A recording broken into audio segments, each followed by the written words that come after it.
A general presentation of the way to proceed.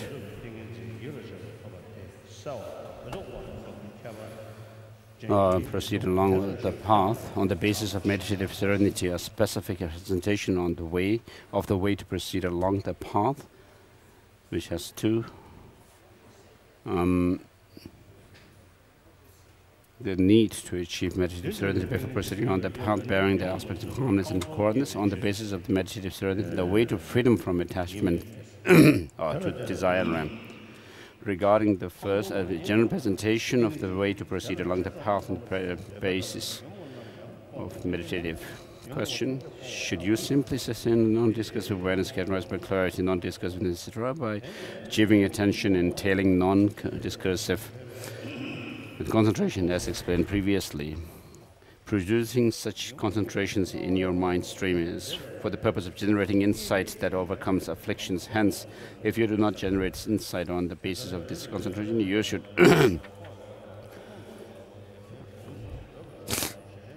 you will be unable to eliminate even the afflictions of the desire realm, no matter how much you grow accustomed to that concentration. In that case, what need is there even to mention eliminating all afflictions, therefore cultivate insight.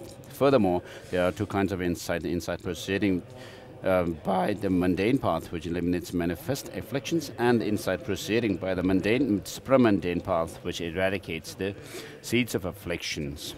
There is no means of proceeding on a higher path other than these two. Asanga's Shravaka level states that the yogi, etc. Therefore, one who has achieved a meditative serenity or attention may cultivate either the insight of the mundane path or the insight that proceeds by the supramundane path. Whichever you wish to cultivate, you must frequently cultivate the serenity achieved previously. So last year there was a Mind and Life conference in Delhi, and during that time there were a few non-Buddhist Hindu and Jain scholars who had participated, and one person from the Ramakrishnan mission actually gave his talk about how the mind actually develops from the coarser level to the subtler level and becoming subtler and subtler.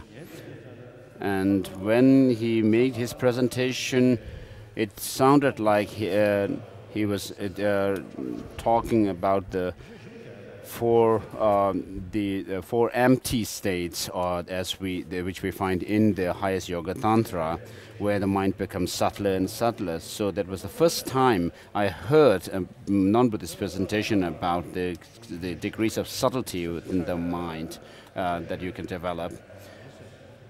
And I think that probably the subtle mind that he was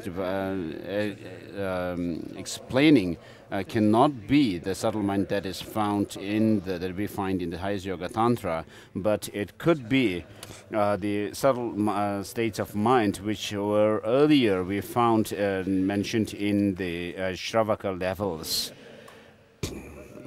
So it was quite profound presentation that he made. And so it's very clear from that this kind of mental states, subtle mental states, are something which are commonly achieved by Buddhist and non-Buddhist. So and when you practice in this way, pliancy and mental one-pointedness greatly increase, and serenity also becomes much more stable. Moreover, you become knowledgeable about the signs of serenity and insight, and therefore you strive at whichever of the two paths you want. The Shravaka level says, in regard to this, the novice yogis who are endowed with attention reflect, I shall proceed either the mundane by either the mundane or supramundane path, and they frequently apply themselves to this attention. Commensurate with how much they pass the days and nights in frequent practice, their pliancy and mental one-pointedness increase, expand, and are broadened. When their attention becomes firm, stable, and solid, when it engages pure objects at will, and when it is imbued with the signs associated with serenity and insight at that time, they strive at their practice along with the mundane path and the supramundane path, whichever they wish to follow. So mundane insight consists of meditation bearing the aspects of calmness and coarseness, in which you observe the coarseness of the lower levels, and the calmness of the higher levels. Supramundane insight, as stated in the Shravaka levels, consists of meditation which observes the 16 aspects of the Four Noble Truths, including impermanence and so on. Principally, you cultivate the view, which is knowledge of selflessness of person. What kind of person achieves the attention of serenity, explained previously, and does not proceed by the supramundane path in that lifetime, but proceeds by the mundane path? The Shravaka level states, what person proceeds? So here, there's differentiation between this, the subtlety between the selflessness of persons and selflessness of phenomena. Not by the supramundane path. There are the following 4 types of persons. All those who are, number 1, all those who are not Buddhists, and number 2, those who adhere to the Buddhist teaching, but while they have practiced serenity well, are of full dull faculties, and similarly those who are of the sharp faculties, but those roots of virtue have not matured, and bodhisattvas who wish to achieve enlightenment in the future, but not in this life. In that regard, all non-Buddhist yogis who have achieved the meditative serenity we explained earlier do not use discerning wisdom to sustain an analysis of the selflessness of the person, for they are not drawn to selflessness. Therefore, they either sustain non-discursive meditative serenity alone, or they cultivate just the insight bearing this aspect of calmness and coarseness. So according to the, through the non-Buddhist philosophical assertions, what the practitioners themselves actually do is they actually intensify and reinforce the grasping at the self of a person, which the innate one is further reinforced through reasonings and rationally. And therefore they either, and so I have a friend, I had a friend, a Bihari Indian monk, who used to be a professor of a university, and later he became a Buddhist and he took ordination from me. One day we talked about selflessness, and there is no self which is like which actually governs the body and the mind, like a lord over the body and mind. As I said this, his whole body shook, and he said, if there is no self, then how can there be someone creating karma and experiencing its results? And so he was totally frightened by that. But then I talked to him about interdependent nature of things, and then explained what emptiness meant, and then his fear also subsided. And so there are those who actually hold on to a self which is separate from the body and the mind. And when you have a very strong clinging to this, then when you say there is no self, they think that you are actually talking about nihilism. So in this way, they proceed solely by the mundane path. If you are a practitioner of this teaching, a Buddhist, but have dull faculties, so they by seeing the shortcomings of the desire ram, sensual objects of the desire ram, they actually practice they practice chastity and live a very humble life, like a monk. And so these are really great, good practitioners also.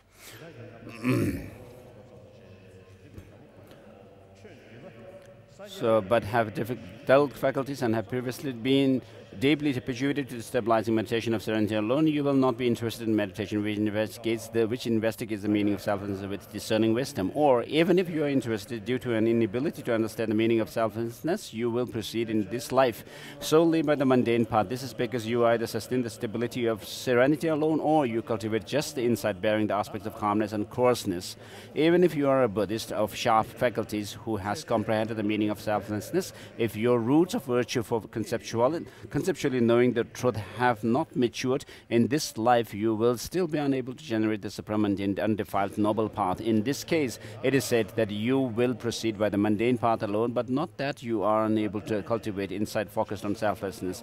Consider bodhisattvas who are bound to one more birth before Buddhahood, and who during their next lifetime, their final rebirth in cyclic existence will produce in their mind stream the four paths, beginning with the path of preparation. While they are still bound to one more birth, they are unable to generate the noble path. So it is said that in this lifetime they proceed by the mundane path, but not that they fail to know the meaning of selflessness. Vasubandhu's Treasury of Knowledge states, for our teacher and the rhinoceros like Pratyeka Buddhas, all paths from preparation to enlightenment are on the one last meditative stabilization. Prior to that are the aids to liberation, the path of accumulation. This accords with the way of achieving Buddhahood taught in the Hinayana treatises, but it is not the Mahayana interpretation of the noble master's Asanga. Therefore, non-Buddhists who eliminate manifest afflictions by meditating on the path bearing the aspects of calmness and coarseness, as well as Buddhists who radically eliminate afflictions by meditating on the meaning of selflessness, must first of all achieve the concentration of meditative serenity explained earlier. So the serenity explained above is needed by non-Buddhist and Buddhist yogis as the basis of eliminating afflictions. Furthermore, yogis of either Mahayana or the Hinayana must also achieve this concentration. And even among the Mahayana practitioners, all yogis of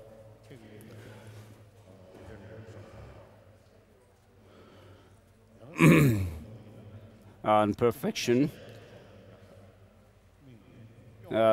must also achieve meditative serenity. So this serenity is extremely important as the basis for proceeding along the path of all yogis.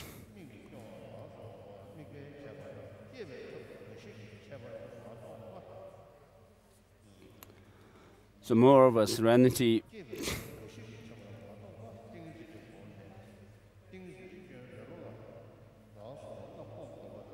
the serenity explained in the Tantric text contains certain differences in methods for generating concentration and in objects of meditation, such as focusing on divine form, on the hand implements of the chosen deities, and so on. So such as, or so on, refers to the syllables and the chakras and so forth. But apart from those, they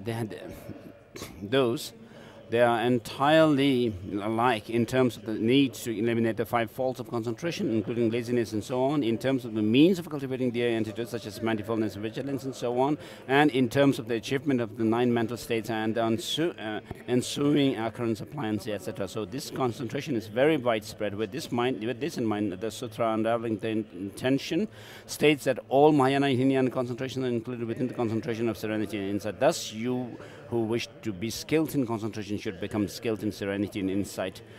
And then next.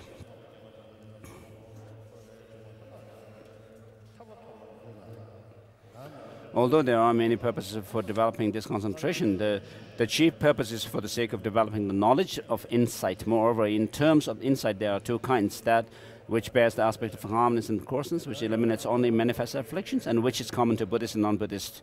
And that which is common to Buddhist, both Mahayana practitioners and Hinayana practitioners, that is insight, bearing the aspect of the reality of selflessness, which utterly eliminates the seat of afflictions. This last is a unique quality of Buddhists. The former is a luxury, not something indispensable, while the latter is an indispensable element. So those aspiring for freedom should produce the insight that comprehends the reality of selflessness. Then page 95. So there is a quotation, verse, some lines. Those opposed to your teaching are blinded by delusion. Even after venturing to the peak of cyclic existence, suffering occurs again and cyclic existence is maintained. Those who follow your teaching, even if they do not achieve actual meditative stabilization, to turn away from cyclic existence. This while under the steady gaze of eyes of Mara. Therefore, the meditative serenity that serves as the basis for the insight that achieves the noble path of all stream enterers and one's returners is the serenity explained earlier, which is included in the access to the first meditative stabilization. Similarly, know that all arhats who simultaneously eliminate the afflictions become arhats by cultivating insight on the basis of meditative serenity explained earlier. If you do not first establish in your mind stream the concentration of serenity explained previously, it is not possible for the actual knowledge of insight, which is focused on either the real nature or the diversity of all phenomena, to arise. This will be discussed later on. Therefore, while yogis in the highest Yoga Tantra tradition may not develop the insight bearing the aspect of calmness and coarseness, which focuses on the diversity of all phenomena, or the serenity generated by this insight, they must develop serenity. Moreover, the point at which serenity first arises in terms of the stages of generation and the stage of completion is during the first of these two. In summary, you must first develop serenity, and then on this basis you may proceed on a graduated path up to the peak of cyclic existence by means of insight bearing the aspects of calmness and coarseness, or you may proceed along the 5 paths of liberation or omniscience by means of insight bearing the aspects of reality of selflessness. This constitutes the general seal of the conqueror's teaching. So, yogi can depart from the preceding is the general presentation of the way to proceed from high to higher paths on the basis of meditative serenity.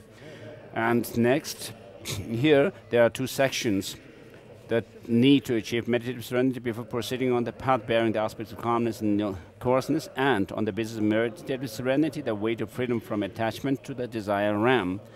And regarding the first, one who cultivates the path bearing the aspects of calmness and coarseness by way of discernment of characteristics must first achieve the meditative serenity explained earlier. For the ornament for Mahayana Sutra says, upon increasing this concentration and increasing it further, the yogi achieves actual meditative stabilization. This states that one who has achieved the previously explained ninth mental state, together with pliancy increases this concentration and thereby achieves actual meditative stabilization. Moreover, from the time of the 9th mental state up until you achieve the attention of the discernment of the characteristics, you are said to attain a beginner at attention. Once you have achieved the attention of discernment of characteristics, you cultivate it out of a desire to purify afflictions, you are said to attain a beginner at purifying afflictions. So one who cultivates the discernment of characteristics first achieves attention, serenity. And then the Shravaka levels states a beginner attention is a beginner while not attaining attention, which with respect to one-pointedness on the aspect of calmness, and until reaching one-pointedness. A beginner at purifying afflictions occurs after attaining this attention and begins with the attainment of the attention of the discernment of characteristics, and attention which desires to purify the mind from the afflictions and its familiarization with this practice. Also, at the beginning of the 4th section, it is said that you cultivate the mundane and supramundane parts of detachment after you have achieved attention. This very extensive explanation in the Shravaka level of the process of eliminating afflictions by first accomplishing the serenity explained above and then achieving mundane and supramundane insight does not clearly appear in other treatises on knowledge. Former scholars who were learned in the earlier higher and lower texts on knowledge also have not clearly articulated this process of eliminating afflictions on the basis of first accomplishing one-pointed serenity. Therefore, if you have not understood well this explanation in the Shravaka levels, you might have the following mistaken ideas. The lowest stage on the path of the meditative stabilization of the form realm and the meditative absorption of the formless realm is the access to the first stabilization, And the first of the 6 types of attention explained with respect to this is the discernment of a characteristic. Therefore, the discernment of the characteristics is a state of mind at the beginning of the access. It is very incorrect to hold such a view. For these reasons, without achieving serenity, you have no way to produce access to the first meditative stabilization. And number 2, if you do not achieve this access, you will not achieve serenity. And number 3, since discernment of characteristics consists of analytical meditation, by cultivating it, you will not be able to duly accomplish the serenity that you have not achieved earlier. According to the quotation from the levels of the yogic deeds cited earlier, there is no pliancy in one-pointedness within the desire realm. And the sutra unraveling the intention and so on state that if you do not achieve pliancy, you will not accomplish serenity. Thus, if you do not achieve the first access state, you will not achieve serenity. Therefore, the first of the 6 types of the attention of the first access state is the entrance to cultivating the insight, including the access state. But it is not right at the beginning of the first access state, for it must be preceded by the serenity that is included in the access state. All states of concentration prior to the achievement of the concentrations included in the first access state are solely mental one-pointedness in the desire realm. So, if you adhere to the explanation in the classic text, there are very few who achieve even serenity, let alone insight. And next, once you have become familiar with just the familiar meditative serenity explained earlier, which bears this many attributes of clarity, non-discursiveness, awareness, etc., if you do not cultivate either of the 2 kinds of insight, you will not be able to suspend even the manifest afflictions of the desire realm. In that case, what need is there to mention eliminating seeds of afflictions and cognitive obscurations? Therefore, if you wish to achieve the first stabilization, which is free of attachment to the desire realm, cultivate insight on the basis of that serenity. Well, why does this not contradict the earlier statement that if you become accustomed to serenity alone, you will suppress manifest afflictions? There is no problem, for the earlier explanation subsumed mundane insight under the category of meditative serenity. But this explanation refers to serenity that is included in the first class access state and that precedes both types of insight. Therefore, moreover, with respect to the insight that accomplishes freedom from attachment, there are the 2 ways of freeing yourself. One, by means of insight, bearing the aspect of the truth, and the other by the insight that bears the aspect of calmness and coarseness. This present discussion is a presentation of the way to accomplish freedom from attachment by way of a letter of these 2 paths.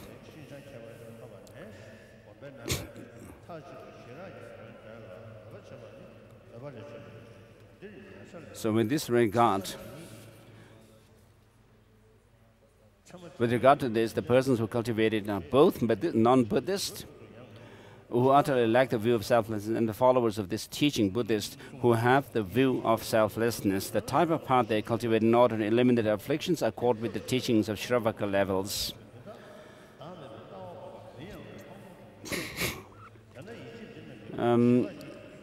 For the sake of freedom from the desire of realm, diligent yogis use the 7 types of attention and subsequently achieve their freedom. The 7 types of attention are the attention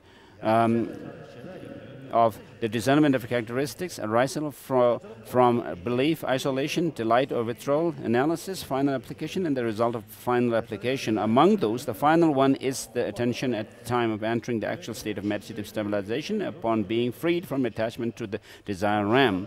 So, this is what is to be accomplished, while the former 6 are what accomplishes it.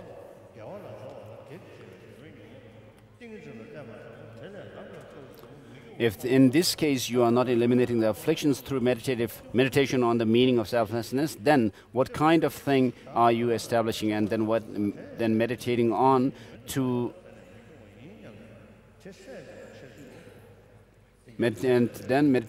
eliminate the afflictions? Although other manifest afflictions of the desire realm are eliminated with this path, bearing the aspect of calmness and coarseness, the phrase "to free yourself from attachment to the desire realm" refers chiefly to eliminating attachment by way of its antidote.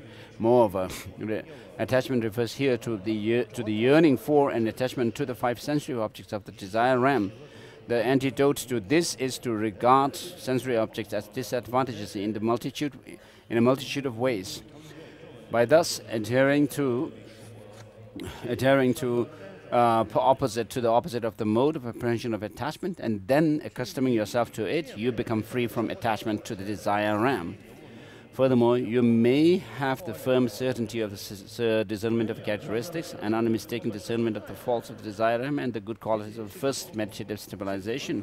Nevertheless, if you have not already accomplished serenity, you will not be able to eliminate afflictions, no matter how familiar you become with its distinguishing between those faults and good qualities. Moreover, even if you have achieved serenity, if you do not analyze with discernment, however much you cultivate serenity, you will not be able to eliminate afflictions. Thus, you must eliminate them by way of cultivating both serenity and insight. This is the procedure of every elimination of afflictions. In that case, the 7 types of attention are described as follows. The knowledge of characteristics is in which one distinguishes between the faults and the disadvantages of the lower and the higher levels. Entails the integration of study and reflection by means of mental states arisen from study on some occasions and those arisen from reflection on other occasions. Number 2, by familiarizing yourself in this way, you will exclusively believe in the objects of calmness and coarseness by way of meditation that transcends study and reflection. And this is attention arisen from belief. In this regard, the Shravaka level states, focusing on that very sign, you cultivate coarseness and calmness, you cultivate serenity and insight. And even in the passage concerning the 6th attention, there is reference to cultivating serenity and insight. The passage on this first attention speaks of focusing on the 6 elements, including the meaning, and in other passages, this focusing is frequently referred to as insight. Hence, even though this does not entail cultivating a view of selflessness, it is insight. Thus, in the context of these types of attention, you eliminate afflictions that after you have meditated by way of both serenity and insight. Here is how you cultivate the 2. You cultivate insight by repeatedly analyzing the distinct object of calmness and coarseness, and at the conclusion of this analysis, you cultivate serenity by one-pointedly focusing on these objects of calmness and coarseness. The second and first types of attention in such meditation are the antidote to disillusionment. So we are. And then there is the isolated attention and the description of the attention of isolated attention of delight or withdrawal, analytical attention, attention of the final application and the result of the final, and its result. And then the last, here I say these verses.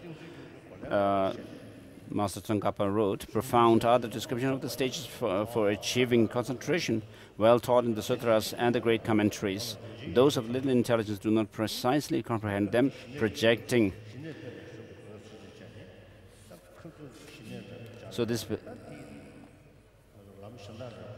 So although these verses are written at the end of the calm abiding or meditative serenity, at the end of this section, these verses can be applied to other parts.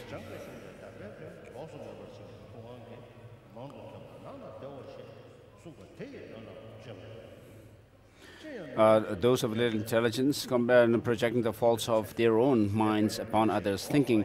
There are no instructions, therefore, for sustaining non-discursive awareness. They do not look for them in texts that have them, and they think they have found them after diligently seeking them where they do not exist.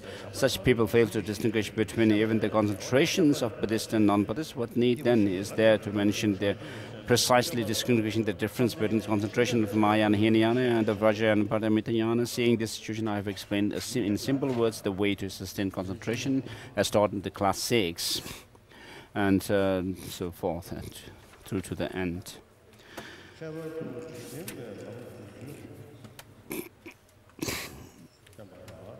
Middle length Lamrim 236.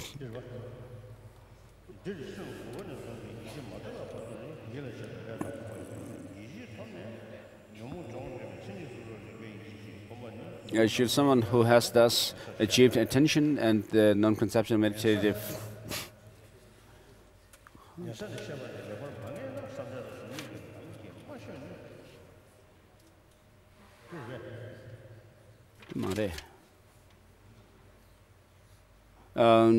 we are at this on page 236, general indication of how to traverse the path.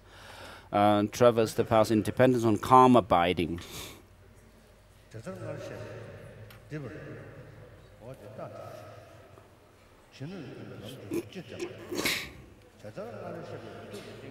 Should someone who has thus achieved attention, the non-conceptual meditative disposition explained above, sustain just that non-conceptuality characterized by clarity, non-conceptuality, and so forth, such meditative civilization having been generated in the mental continuum is for the sake of generating special insight that destroys the mental afflictions. Therefore, if special insight does not arise independent on it, however much you familiarize yourself with meditative civilization, you will not even be able to abandon the mental afflictions of desire, and not to mention the mental afflictions as a whole. For that reason, it is necessary to cultivate special insight.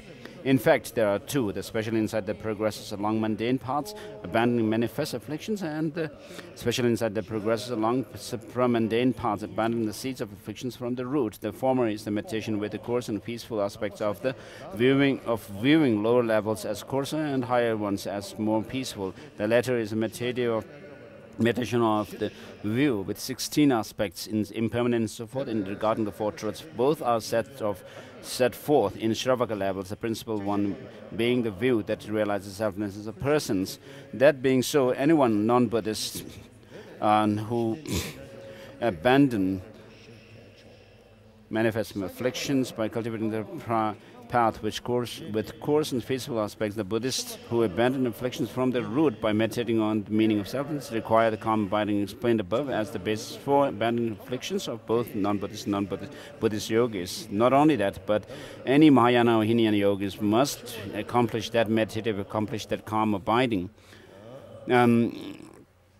Or the stabilization. As for Mahayanis, again, all Mantrayana and Paramitayana yogis must accomplish that calm abiding. Therefore, this calm abiding is crucial as the basis of progress on the path of all yogis. For Buddhists, it is not unacceptable to lack the former of those two special insight, but the latter special insight that realizes substance is an element whose lack is unacceptable.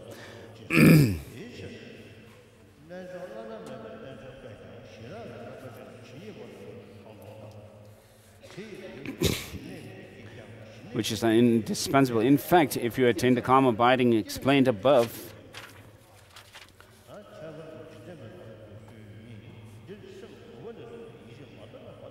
next indication of how to traverse mundane paths in particular. Here, Shravaka level explains that from the ninth mind mental state to you are a beginner in attention as long as you have not achieved attention, whereas one who has achieved attention and out of desire to purify mental afflictions cultivates the attention that individually knows the characteristics is a beginner in purifying afflictions. If this point explained in Shravaka levels is not ascertained properly, the false impression will arise that the lowest of the paths of concentration and formlessness is the preparatory stage of the first concentration, and that the first mind that arises included in the preparatory stage is the individual recognition of characteristics, because the individual recognition of the characteristics is the first of 6 attentions that are discussed in that regard. It is inadmissible to hold this because there is no way for the preparatory stage of the first concentration to arise like that without calm abiding having been achieved.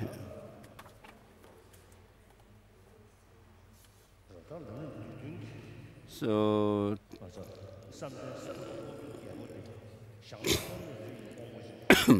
short, concise Lamrim, songs of experience.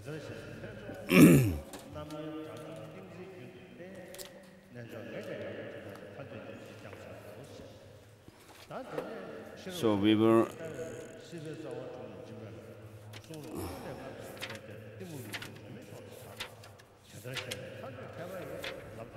Concentration is the king that rules the mind down.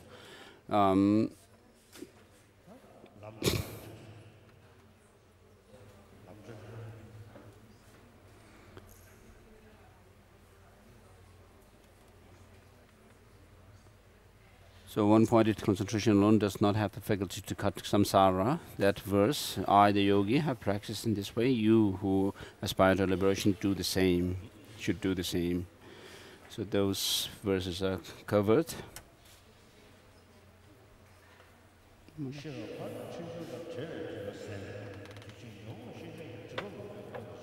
Lamp for the path to enlightenment.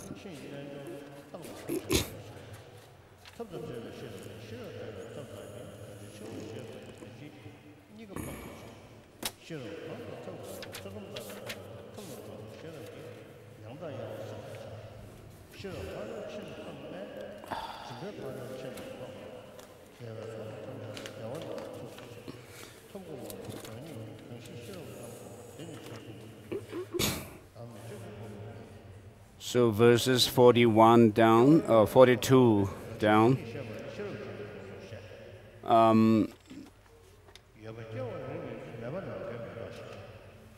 48, verse 49. I think it's not produced from itself, nor from another also not from both, nor causelessly either. Thus it does not exist inherently by way of its own entity. Verse number 50. Moreover, when all phenomena are examined as to whether they are one or many, they are not seen to exist by way of their own entity, and thus are ascertained as not inherently existent. The reasoning of the 70 stanzas on emptiness, the treatise on the middle way, and so forth, explain that the nature of all things is established as emptiness.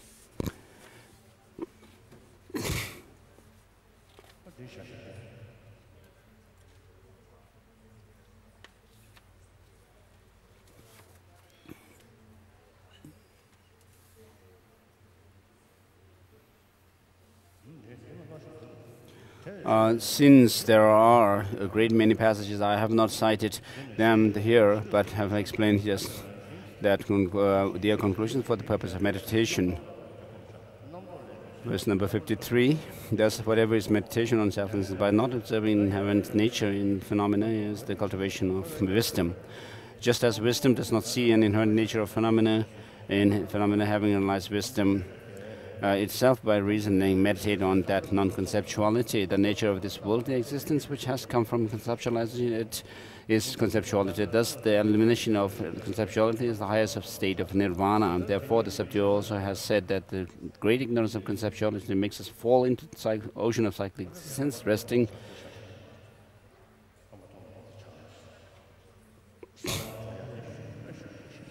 So we'll stop at verse number 54, actually, which ends with meditate on that non-conceptuality.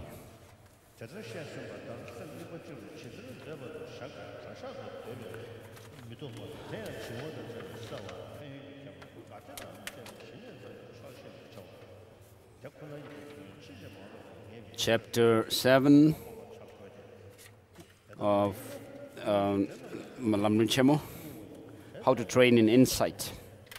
As I've explained, meditative serenity has the features of non-discursiveness, clarity, benefit, and benefit. However, you should not be satisfied with just this. Rather, developing the wisdom that properly determines the meaning of reality, you must cultivate insight. Otherwise, since mere concentration is something Buddhists have in common with even the non-Buddhists, its cultivation, as with non-Buddhist paths, will not get rid of the seeds of afflictions. Hence, it will not free you from cycling existence, as Kamala Shila's first stages of meditation says.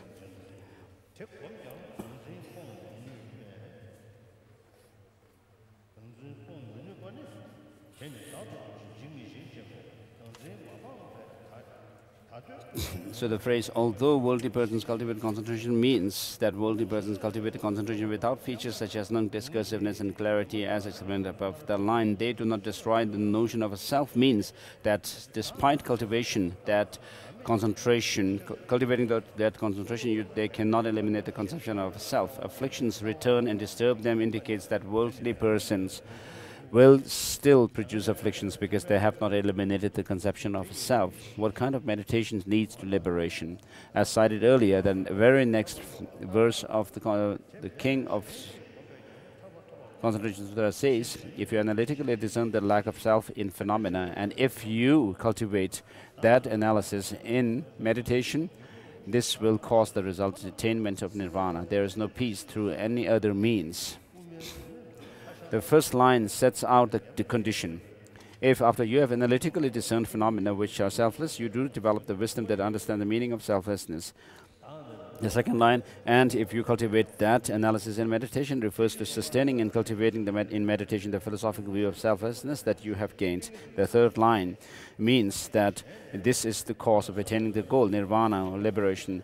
Liberation is attained through cultivating that wisdom. Can you also attain liberation without that wisdom by cultivating some other path? The fourth line of this passage says there is no peace through any other means, meaning that even were you to cultivate another path, you would not quell suffering and afflictions without that wisdom. This scripture very clearly teaches that only the wisdom of selflessness severs the root of cycling existence. Kamalashila quotes in his second stages of meditation in order to discredit the assertions of the Chinese abbot Hashang.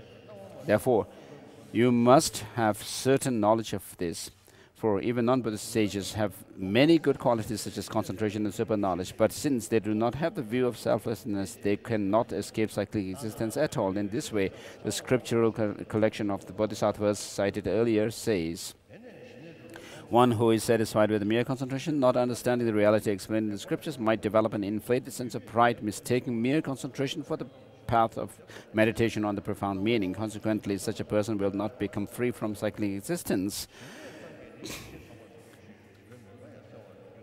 The teacher himself explains clearly what he meant. Listening to others means to hear the explanation of selflessness from another person. Therefore, it is unquestionable that Buddha spoke of listening to others in order to refute the idea that you can develop the view of selflessness from within yourself without study and reflection that go along with listening to an excellent external spiritual guide explain the meaning of selflessness generally.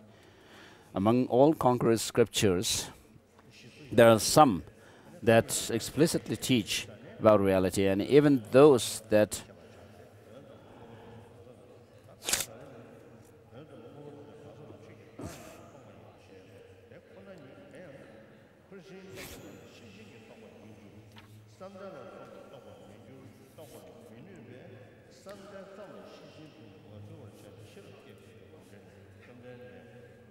indirectly point toward it. The darkness of confusion is not overcome until the knowledge of reality dawns, but it is overcome when that knowledge arises. Therefore, meditative serenity, one-pointedness of mind, does not in itself become pure sublime wisdom, nor does it overcome the darkness of confusion. Hence, there is no doubt that you must seek wisdom. You should think, I will seek the wisdom that discerns the meaning of selflessness, reality. Kamalashila's stages of meditation, the second stage of meditation says, then having achieved serenity, you should cultivate insight. You should think all the saying of the Bhagwan was spoken well, directly or indirectly, they all elucidate and point to reality. If I know reality, I will escape all of the entanglements of dogmatic views. Just as darkness is cleared away by the dawn, meditative serenity alone does not lead to pure sublime wisdom, nor will it clear away the darkness of the obscurations. However, if I use wisdom to meditate on reality, I will reach pure sublime wisdom and know reality. This part is finished, and next one, chapter 8. So, fulfilling the prerequisites for insight, you should listen to the standard structure systems, relying on a scholar who accurately understands the key points of the scriptures. And indispensable prerequisite to insight here, insight means the insight realizing selflessness. is to use the wisdom that gained through study and reflection to develop knowledge of reality. For without a decisive view of how things exist, you cannot develop insight that knows the real nature, emptiness. Also, in seeking such a view, you must rely on that which has provisional meaning, but rather on that which is definitive. Therefore, you should differentiate between the provisional and definitive, and you should then internalize the meaning of the definitive scriptures. Moreover, if you do not rely upon the treatises by authoritative trailblazers commenting on the Buddha's thoughts, you are like a blind person headed toward danger without a guide. Hence, you must rely. So, as the Buddha was a very skillful, compassionate and skillful person, sometimes he taught as if to some people that there is some kind of a persons when he says the five aggregates are the burdens and the one who carries it is the person. And whereas at other times he said there is no self, but there are the aggregates. And then he also showed, gave other teachings which in which he indicated that there are three vehicles leading to enlightenment, and in others he said there is only one final vehicle. And so all these are in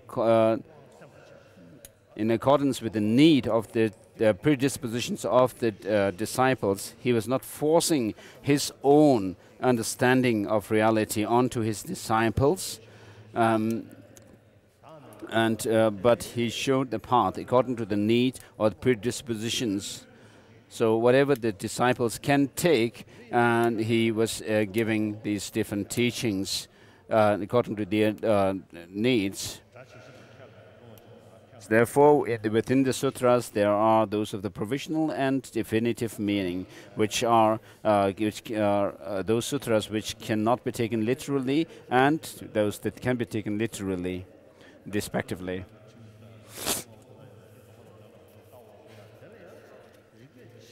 So, regarding the perfection of wisdom teachings, where the Buddha says there is no intrinsic nature in the five aggregates, and there is no form and so forth, when you actually logically analyze the meaning, and this cannot be undermined as being the true truth.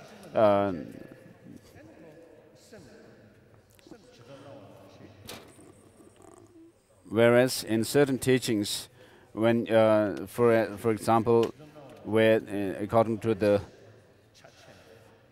Chittamatra view, the Buddha gave teachings where he said things do not have any externality, but the mind has some essence or truth.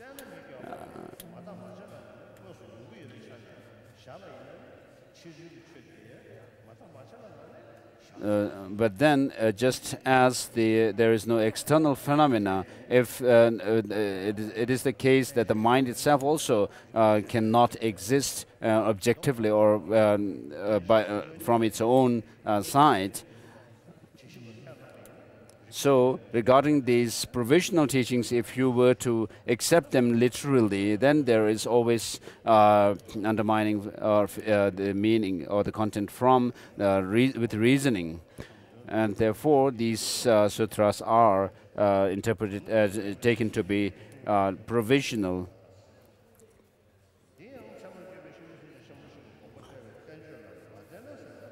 So if you do not rely upon the treatise of authoritative trailblazers, commenting on the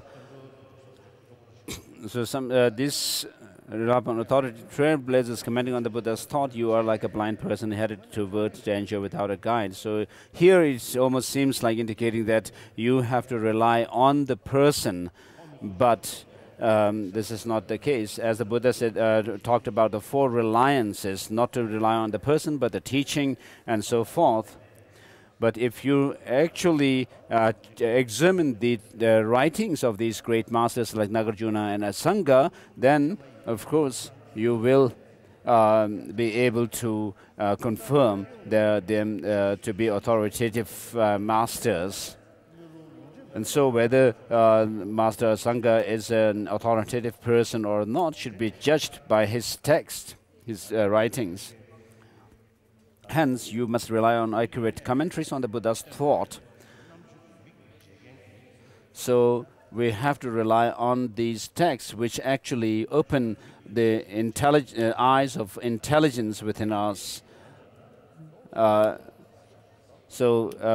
We cannot resort only to scriptural authority, but we have to use reasoning. On that, what sort of commentator should you repent? You should rely on one whom the Bhagavan Buddha himself very clearly prophesied in many sutras and tantras as commentators on the heart of the teaching, the profound reality beyond all the extremes of existence and non-existence. He is the noble Nagarjuna, renowned in this world and in those beyond. Therefore, rely upon his text as you seek the view that is the knowledge of emptiness. With regard to these prerequisites for insight, there are three parts: identifying scriptures of provisional and definitive meaning, the history of commentary on Nagarjuna's intended meaning, and how to determine the philosophical view of emptiness. Regarding the first, those who wish to know reality must rely on conquerors' scriptures. However, due to the diversity of ideas among the Buddha's disciples, the sutra scriptures vary. Hence, you might wonder what sort of scripture you should rely on in seeking the meaning of profound reality. You must know reality in reliance upon scriptures of definitive meaning. What sort of scripture is definitive, and what sort of what is provisional? So, according to other texts, there are different ways of differentiating between the provisional and interpretive meaning. Interpretive scriptures of the Buddha. So here, according to the Madhyamaka tradition, these differences made on the basis of what is said in the teaching of Akshayamati Sutra, which is quoted here. What is sutra of definitive meaning? What are the sutras? What are sutras of definitive meaning? What are sutras of provisional meaning? Those sutras that teach so as to establish conventionalities are provisional. Those sutras that teach so as to establish the ultimate are definitive, called definitive. And those sutras that teach the way by way of various words and letters are called provisional. Those sutras that teach the profound reality which is difficult to understand and difficult to know are called definitive. Then how does a sutra teach conventionality as to be classified as provisional, and how does sutra teach the ultimate so as to be classified as definitive? This also is indicated by very clearly in the teachings of Akshayamati Sutra. Sutras called provisional are those that teach as though there were an honor where there is none, using various expressions: self, sentient beings, a living being, nourished being, and these are different synonyms for sentient beings, including nourished being, creature, person, humankind, human, agent, experiencer. And so when these are said, we find as if there is something that is objectively there, that can be found as human and so forth. And so sutras called definitive are those that teach the doors of liberation, emptiness, silentness, wishlessness, no composition, no production, no cessation, up to no honors. This means that the definitive are those that teach selflessness, no production, and such by eliminating elaborations, while the provisional are those that teach self and others, and so forth. Therefore, you should understand that no self, no production, and such are the ultimate, while production and so forth are the conventional. The King of Concentration Sutra also says, understand an instance as instances of definitive sutras, those that teach in accordance with the emptiness explained by the Sugata. Understand as of provisional meaning of all those teachings that posit a sentient being, a person, or living being. Also, Kamalashala's Illumination of the Middle Way says, therefore you should understand that only those that discuss the ultimate are the definitive meaning, the others are provisional meaning. Also, the ornament of the light of wisdom that introduces the object of all Buddhas says that the definitive object is the ultimate, and also the teaching of Akshayamati Sutra teaches that the absence of production and so forth are definitive. Consequently, it is certain that only the absence of production and so forth are called ultimate. Therefore, the collections of Madhyamaka arguments as well as the commentaries on them are considered texts that precisely teach the definitive, because they demonstrate at length the meaning of the ultimate that is free from all the masses of elaborations such as production and cessation. Why are teachings called provisional or definitive? A text is called definitive or definitive meaning, of definitive meaning, because it cannot be interpreted to mean something else. Its meaning is the end point of the process of making the determinations, insofar as it is the meaning of reality itself.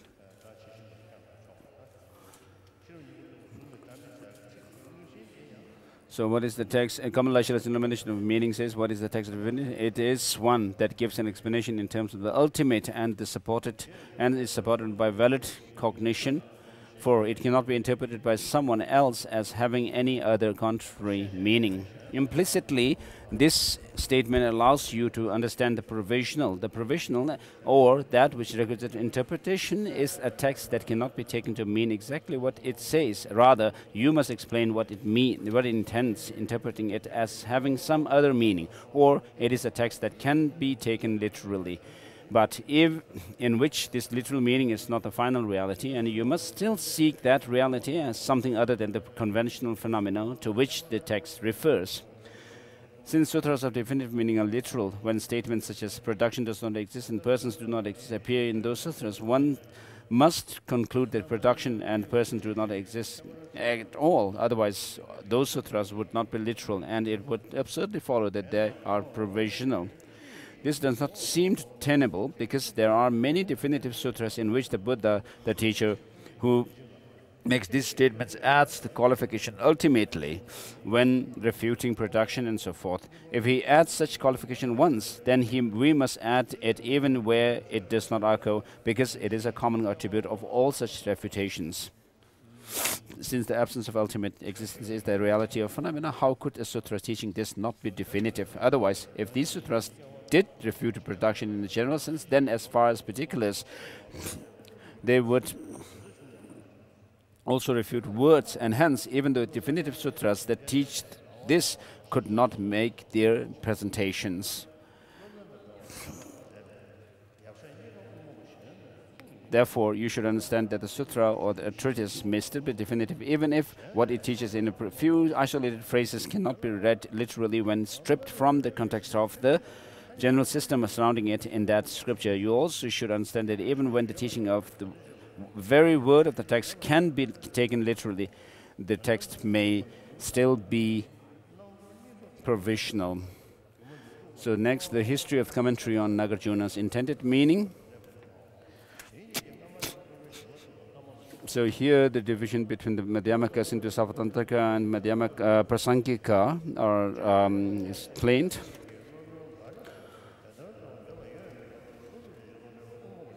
So all are followers of Maharaj Nagarjuna and his disciple, spiritual disciple Aryadeva, such as masters Bhava Viveka Buddha Palita, Bhava Viveka Chandrakirti, Chandarakshita.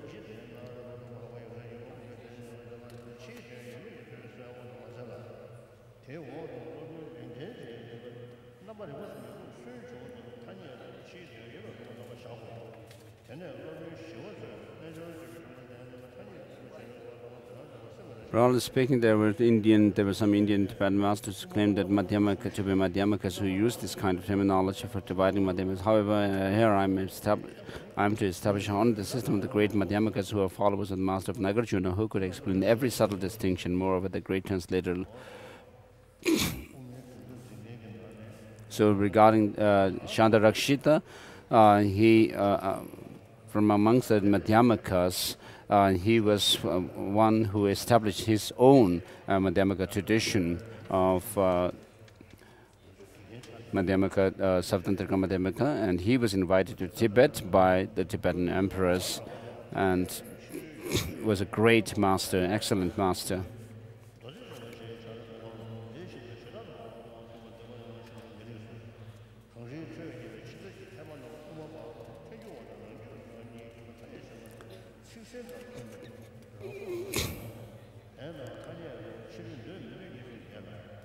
So the division between Savatantrika and the Prasankika is in accord with the Prasanapada, the clear word of Chandrakirti.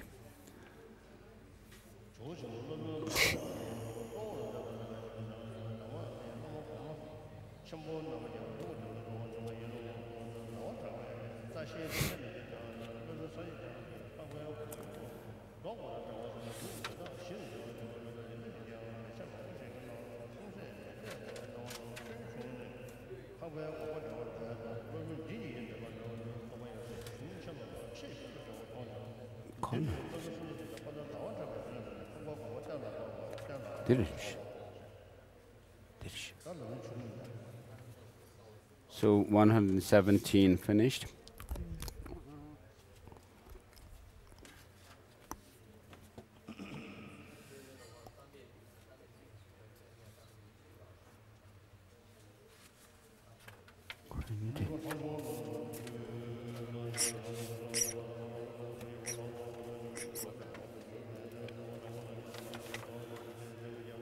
Now how to train in special insight, the middle length Lambrim 238.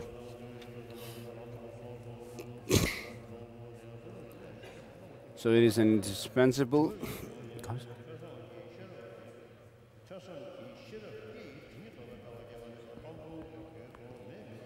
Relying on prerequisites of special insight, a general presentation of how to rely on prerequisites of special insight. The stages of meditation 2 sets forth the prerequisites of relying on holy beings, seeking to hear the Dharma from holy beings and reflecting on it properly. It is indispensable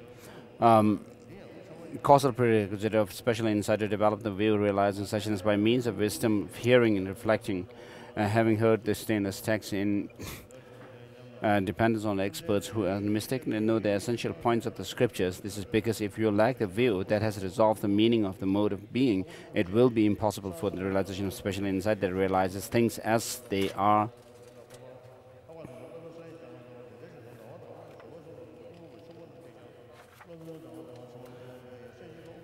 Again, such view must be sought by one who is relying not on the interpretable meaning, but on the definitive meaning. Therefore, you need to understand the difference between the interpretable and definitive meaning and understand the meaning of the scripture, definitive meaning. Again, with this, if you do not rely on a treatise by one of great, valid, trailblazing founders, which elucidates the Buddha's intention, you will be like a blind person without a guide. So this there's a more clarification here. The presentation is more clearer than the Lambrim Chemo.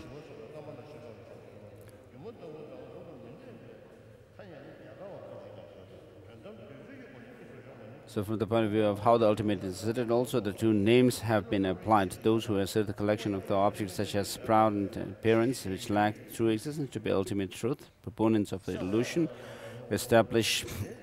illusion established by reasoning of consciousness, and those who assert the affirmative eliminated phenomena which eliminates the elaborations with respect to appearances. Page 240 now. To be of ultimate proponents through a non-abiding. The first of these were asserted to be masters such as Sundarakshita and Kamalashila. Some Indians also asserted the designations. The great treatises, next paragraph, the great treatises reveal the history of clarification in accordance with that, it says. So, however, although Master Chandrakirti asserts that external objects conventionally exist, it is unsuitable to call him a Sotrantika, because he does not conform to other proponents of the Tenet system. To assert that he accords with the Vaibhashika is also inadmissible. The scholars of the later propagation of teachings. So within the Madhyamaka, there are those who assert, who accept externality of things, and those who reject it. The scholars of later propagation of teaching in this land of snow mountains created two designations of Madhyamaka, Savatantika, Madhyamaka, Pasangika, that accords with Chandrakirti's clear words. Therefore, the Madhyamakas are certain to be of two types, those who conventionally assert external objects and those who do not. When the names are applied from the point of view of how the view a certain emptiness is generated within the mental point continuum, they are also ascertained to be of two types, Prasangika and Savatantika Madhyamaka. So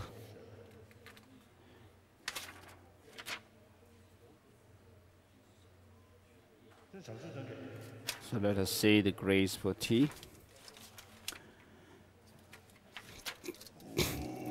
Yet following which of those masters do you seek the intentions of the Noble Father and his spiritual son? Following the great elder who made Master Chandrakirti's system the main Madhyamaka system, the earlier great masters of these instructions also held to this system as the main one. Master Chandrakirti saw that among the commentators on fundamental treatise on the middle way, Buddhapalita had elucidated Arya Nagarjuna's intention completely. He based himself on that system, took a lot of good explanations also from Master Bhaviveka, refuted those that seemed slightly incorrect, and elucidated the intention of Arya Nagarjuna. Since the commentaries by these two masters, who are seen to be very outstanding with regard to explaining the text of the Noble Father and Son, the intentions of the Noble Father and Son will be settled here, following the footsteps of the masters of Buddhapalita, Masters Buddhapalita and Chandrakirti.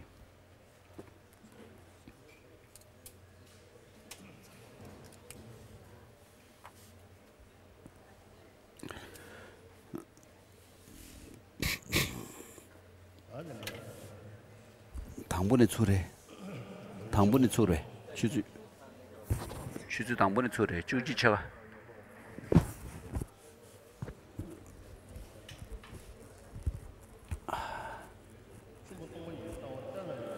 in particular, how the view is settled has two identification.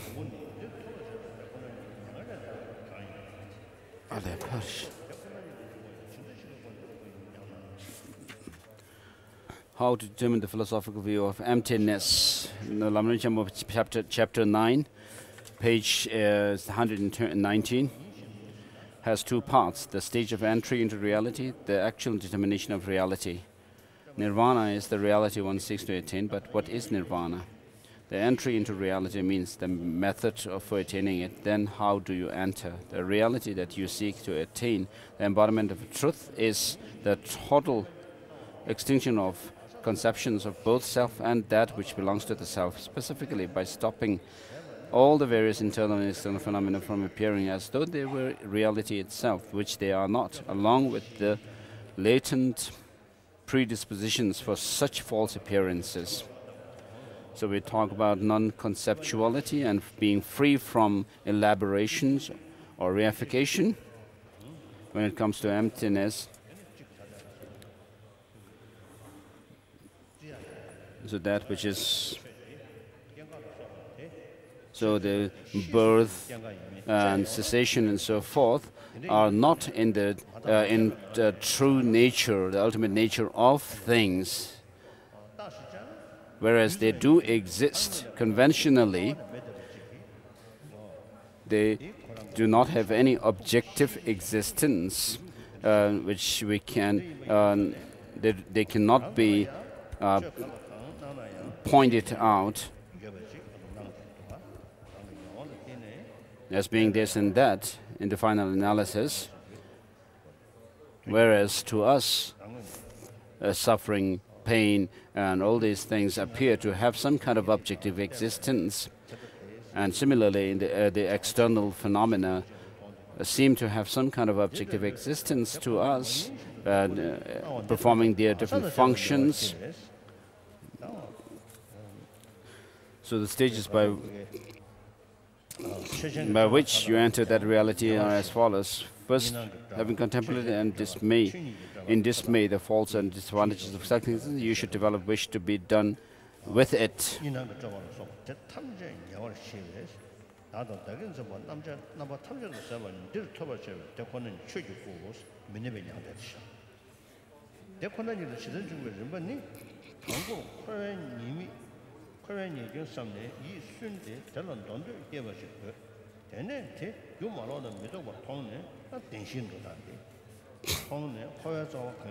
So here, the stages of stages by which we enter the reality are as follows. These show the four how to proceed by understanding the Four Noble Truths. So first, then understanding that you will not overcome it unless you overcome its cause. You search its roots, considering what might be the root of cause of cyclic existence. You will thereby become certain from the depths of your heart that the reifying view of perishing aggregates or ignorance acts as the root of cyclic existence. You then need to develop a sincere wish to eliminate it. And next, see that overcoming the reifying view of perishing aggregates depend upon developing the wisdom that knows that the self as thus conceived does not exist. You will then see that you have to refute that self. Be certain in that refutation, relying upon scriptures and lines of reasoning that contradict its existence and prove its non-existence. This is an indispensable technique for anyone who seeks liberation.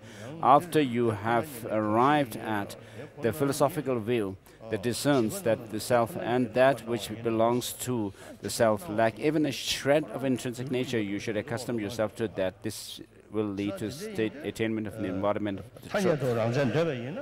And the clear word says these. So if we assert that things do exist the way they appear to us, as if having some kind of objective existence, having some kind of a characteristic and nature. If this were to be objectively existent, then when we realize emptiness, that mind actually should be something which actually destroys the conventionality of things. And that is not true.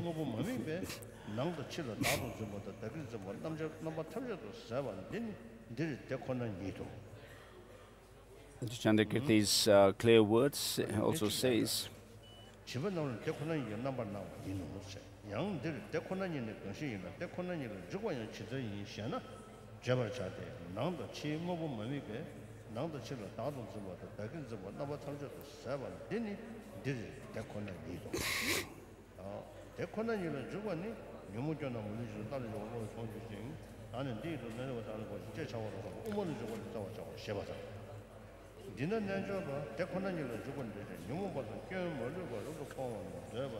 so Chandrakirti also says in clear words, yogis who wish to enter reality and who wish to eliminate all afflictions and faults examine the question, what does the cycling have as its roots? So, with regard to the four attributes of the origin of suffering, which are origin, the cause,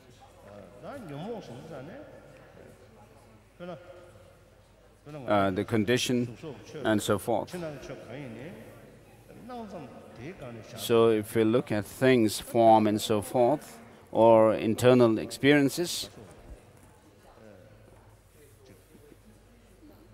we, without satisfying with the conventional way of existence, so when we go beyond that, then we seem to have some kind of make some kind of a reification about those things, and when afflictions arise in us, this is actually brought about by comes on the basis of grasping a true existence, which gives rise to attachment and anger. As I already said before, Sharya Deva says, just as the physical faculty pervades all physical sense faculties, likewise ignorance, the fundamental ignorance, also permeates all other afflictive emotions. And therefore, by overcoming this ignorance, the rest of the afflictions are overcome. And this should not just be left in words, but actually when you check these statements with your experience, then you'll be able to confirm So first, you should know how we produce the afflictions such as attachment and anger and so forth on the basis of the root, which is the grasping at true existence. So whereas experiences like compassion and so forth, when you think about that, just as I don't want suffering, I want happiness, likewise others also have the same wish. And so these are more or less based on aspirations that we have. But then when you talk about my relative or friend, and then you see them to be attractive and you develop this liking towards them, then the state of mind is slightly different from the intensity of grasping. It's slightly stronger than the previous state of mind. Of course, we can view things which are beautiful as beautiful and bad as bad. But when there is this attachment or aversion growing, then this state of mind actually goes further than merely perceiving the beauty or the ugliness. And there, what happens is that objects appear to have some kind of objective existence, and then we, in turn, cling to such a way of existence. And so we have to know all these from our own experience.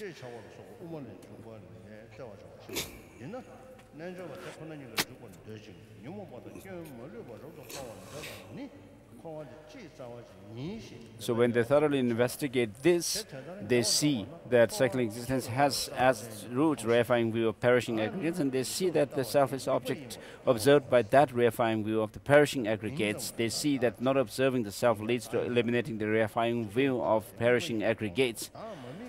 So you do not see these aggregates as being merely a name, in other words. And that thorough eliminating that by so as it is said by Benjamin Lobsang Chogyam, just stay stay focused on this lack of having any objectivity in things. Once you gain certitude in it, then you should actually maintain it and develop that insight.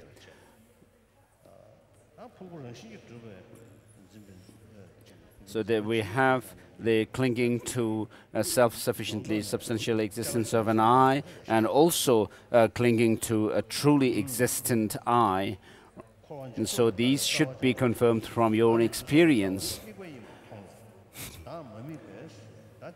So perishing, and that through eliminating that, all afflictions and faults are overcome. Hence, at the very beginning, they examine only the self, asking what is the self? That is the object of conception of self.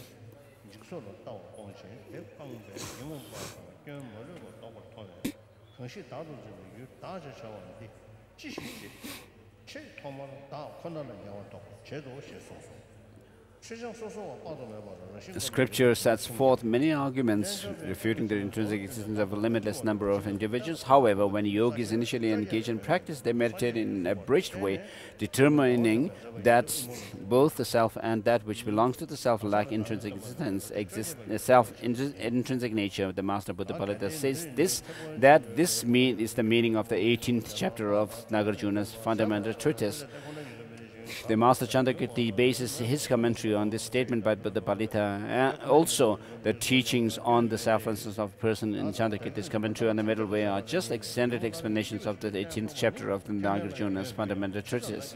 Are you not teaching how to enter reality of Mayana? In that case, the reality that one seeks to attain cannot be a mere extinction of the conception of both self and that which belongs to it.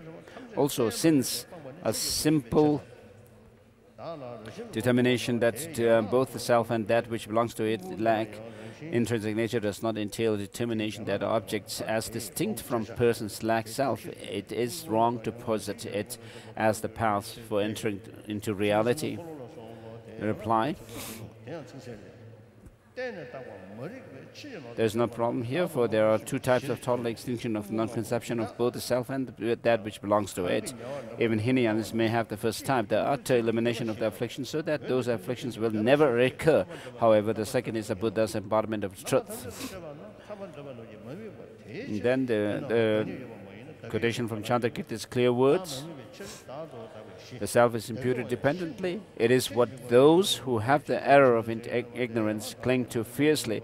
It is regarded as the proprietor of the five aggregates. Those who seek liberation analyze whether this self has the character of the aggregates. When those who seek liberation have analyzed it in every way, they do not observe a self, and thus the fundamental treatise says, if the self does not exist, how could that which belongs to it self exist?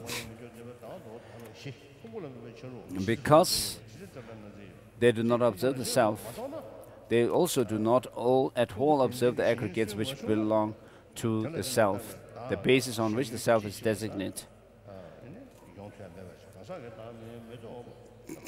So when the chariot is burnt, its parts also are burnt and thus are not observed. Similarly, when yogis know that the self does not exist, they will know that what belongs to the self, the things that are the aggregates, are also devoid of the self.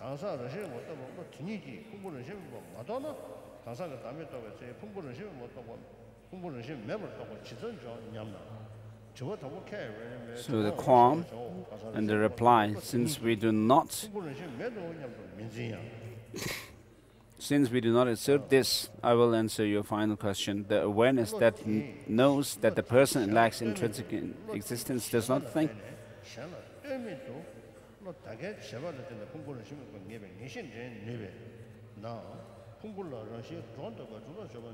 The aggregates do not intrinsically exist.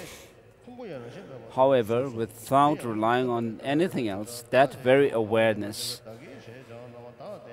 can induce a certain knowledge that the aggregates lack intrinsic existence.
On page number 123,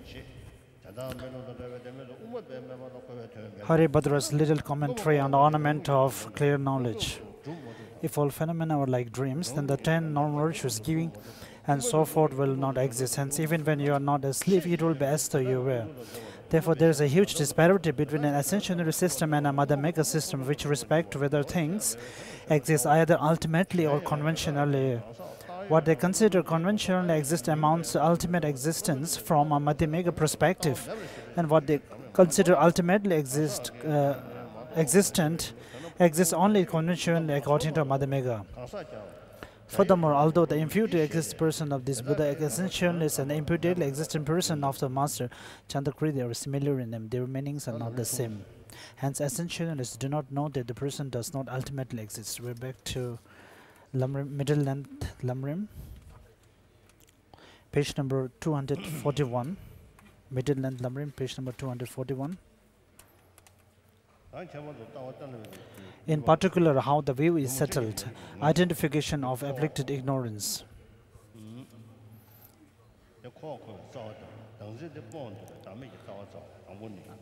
the antidotes to the other mental afflictions, such as attachment, taught by Victor, are partial antidotes, whereas the antidote to ignorance, he taught, becomes an antidote to all of them. Therefore, ignorance is the basis of all errors and faults.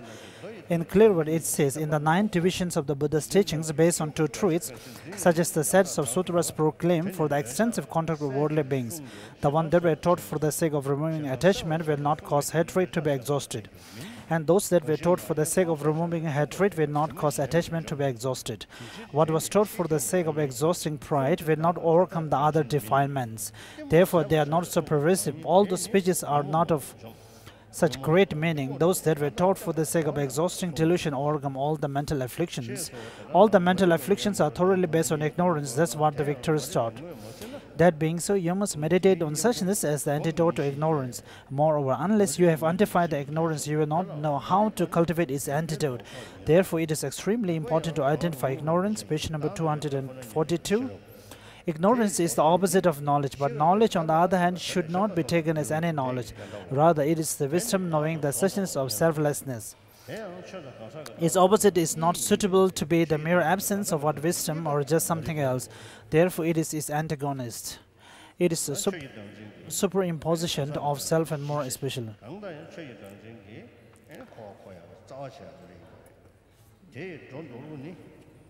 The 2 superimpositions of a self of phenomena and of persons, the self of so both the apprehension of a self of phenomena and the apprehension of a self persons are ignored. The manner of superimposition is to apprehend that phenomena exist by way of their own entity, by way of their own character, or inherently. In this regard, it says in the question of Ubali Sutra that phenomena are posited by the power of conception.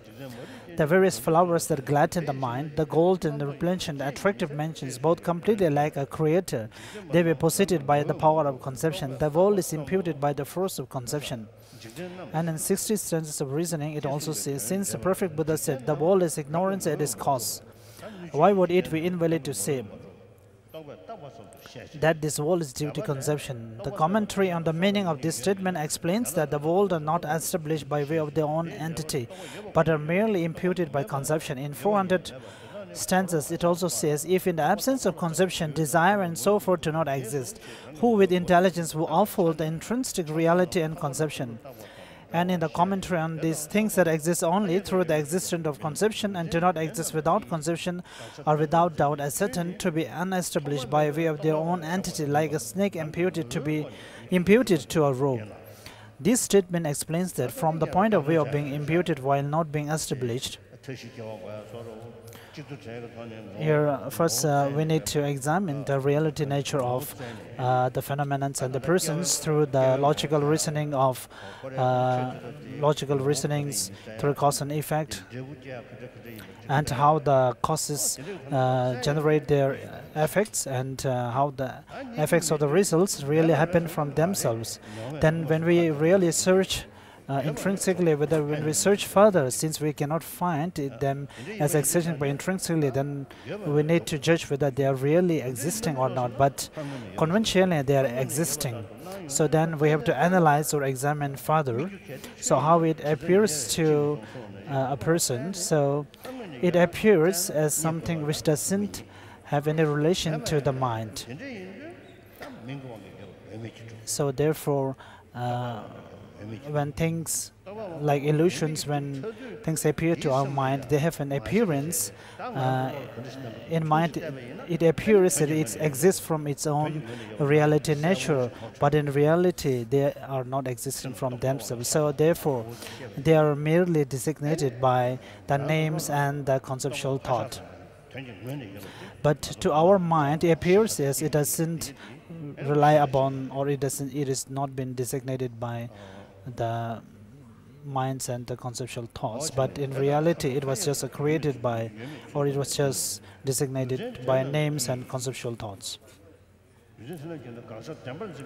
This statement explains that from the point of view of being imputed while not being established by their own entities, attachment and so forth resemble a snake imputed to a rope.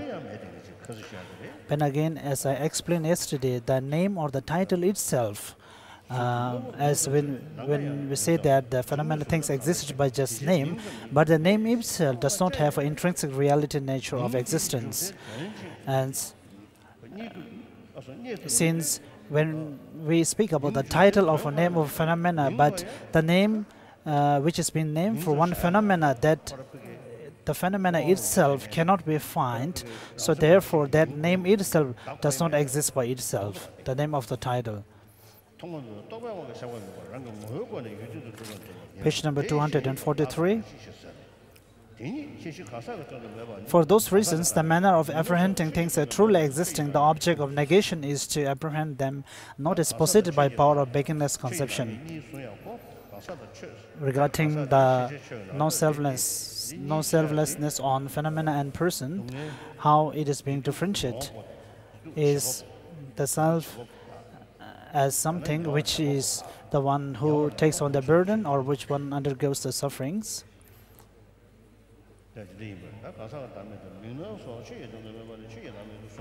Its referent object is the self or inherent existence. The non-existence of this with the person as the substratum is taught to be the selflessness of a person. Here, when we refer to as the term self or the I, it is not about the self or the I, which we normally designate as I and others, self and the others. But here, it refers to the self, which is the source, which is designated as existing from itself.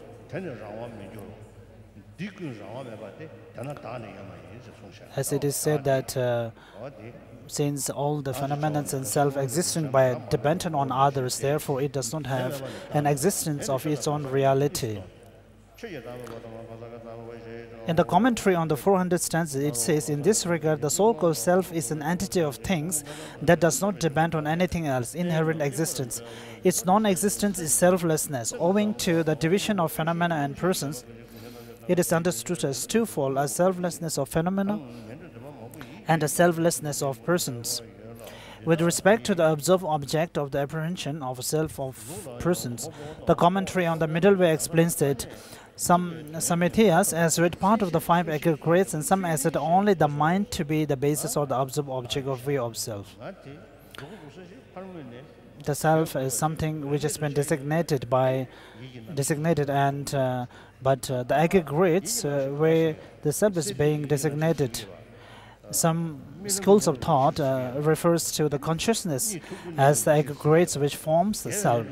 But then if we further search what kind of consciousness is that, whether that consciousness or the mind is during the awake, when one is awake, or is it the mind when something is sleeping? So therefore, if you analyze it through this way, then the consciousness which has been designated as a self by some lower schools, but it's also something which cannot be defined intrinsically.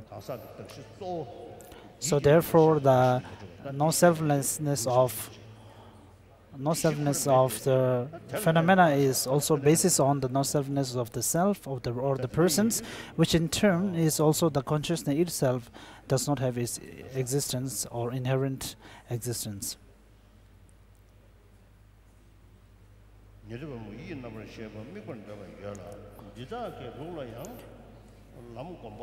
In respect to the observed object of the apprehension of a self of persons, the commentary on the middle way explains that some Sammitas as that part of 5 aggregates and some as that only the mind to be basis or observed object of the view of a self.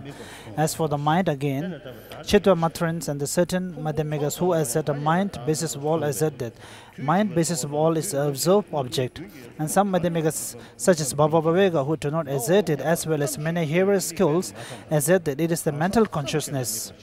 However, with these systems, when it comes to the meaning invested in the designation person, so when it refers to the self, of course it exists just as a name or as a title, but if you had to find, or if you have to point a finger to, or if you have to find the core of that designated title of the self, then there is no entity, there is no parts or aggregates there from which you can find the self.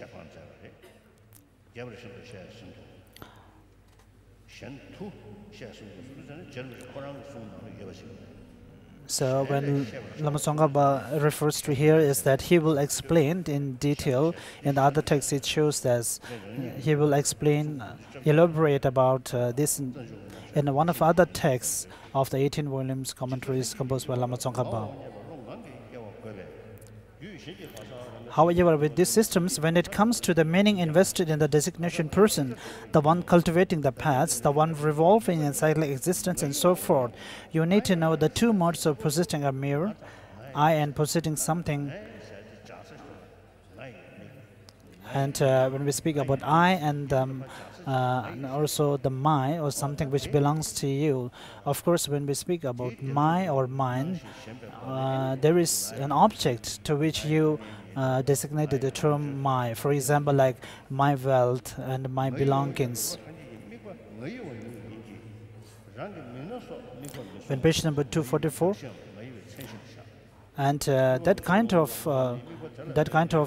when you say the my or mine objects, when you intrinsically view it as existing, then of course that intrinsic reality apprehending mind also does not look at the self, or rather than the objects.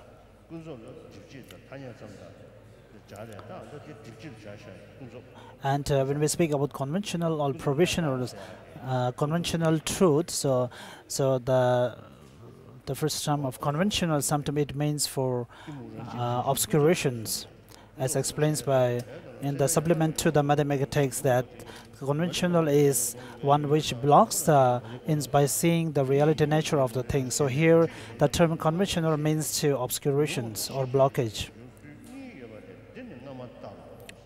Page number 244, with respect to the innate view of the transitory collection, which is in apprehension of a self. And Chandrakriti has given many logical reasonings for this in the auto commentary of the supplementary to the mathematical text.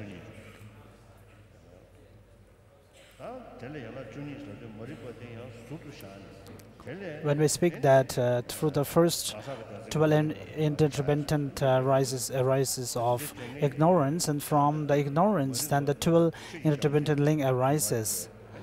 But then there are a few ways of explaining it. And in some respect, the first ignorance, the continuity of the ignorance itself, is something that the later ignorance happened or arises from the previous ignorance.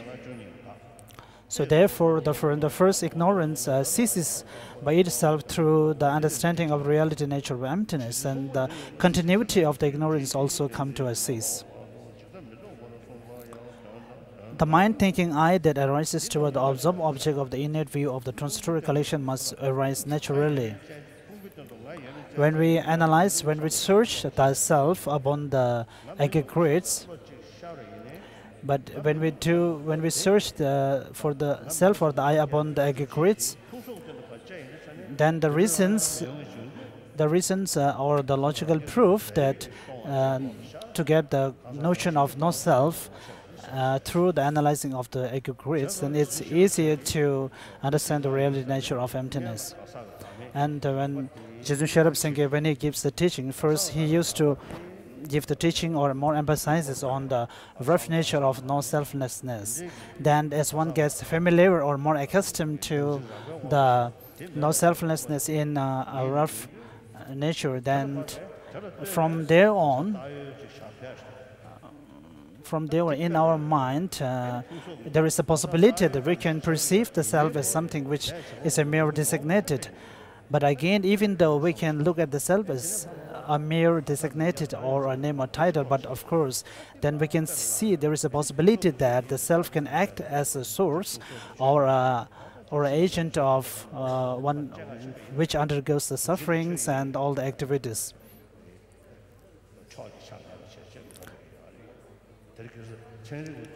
And if it is the form, then of course, if we analyze further analysis, then of course we cannot find there is an intrinsic reality of form which does not depend on anything else. And of course nowadays the scientists also, through the quantum physics, there is nothing that we can find a form at the final level, there is nothing to be found as intrinsic nature.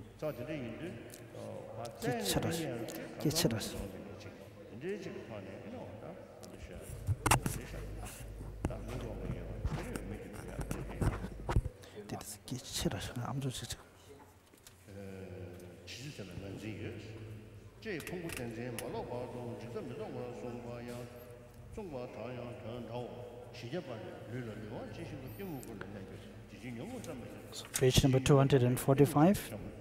This was also taught by the noble Father and Son in 70 stanzas on emptiness.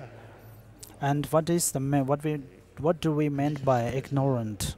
And what are the antidotes for ignorance? And it is said that the teachings of dependent originations, through it we can generate the antidotes for ignorance. Page number 245. This was also taught by the noble Father and Son in 70 stanzas on emptiness. It says, that which conceives things born from causes and conditions to be real. And here it is not just not to be found the self as an intrinsic reality, but rather we have to clear the doubts of two sides or two nihilism, two extremisms. And as the self, when it appears to you as and exists from itself, then through the meditating or contemplating or getting familiarity with the idea of non-existing from itself, the self, then gradually it arises in our mind that it doesn't exist by itself.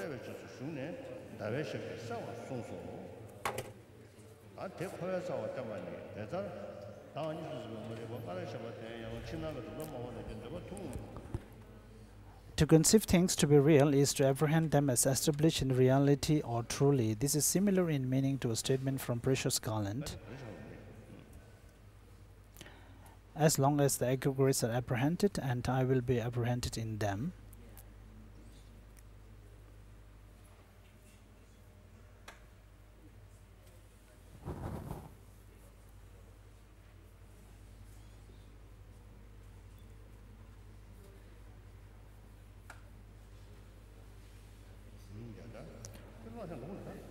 Which says that as long as the apprehension of aggregates has not stopped, you will not stop the view of the transitory collection. And generally, when we reach the insightful wisdom part of Lamrim Chama, or the great treatise on the path to enlightenment text, then there are a little bit different between the outsetting of the outlines, especially the difference between the two Madhyamika schools.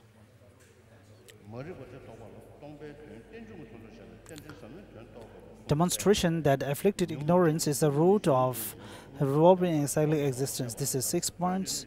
That being so, the ignorance apprehending the two selves explained above is also not the apprehension of the artificial selves of persons and phenomena that were imputed by the uncommon assertions of non-Buddhist and Buddhist tenet systems, a permanent, unitary, and independent person.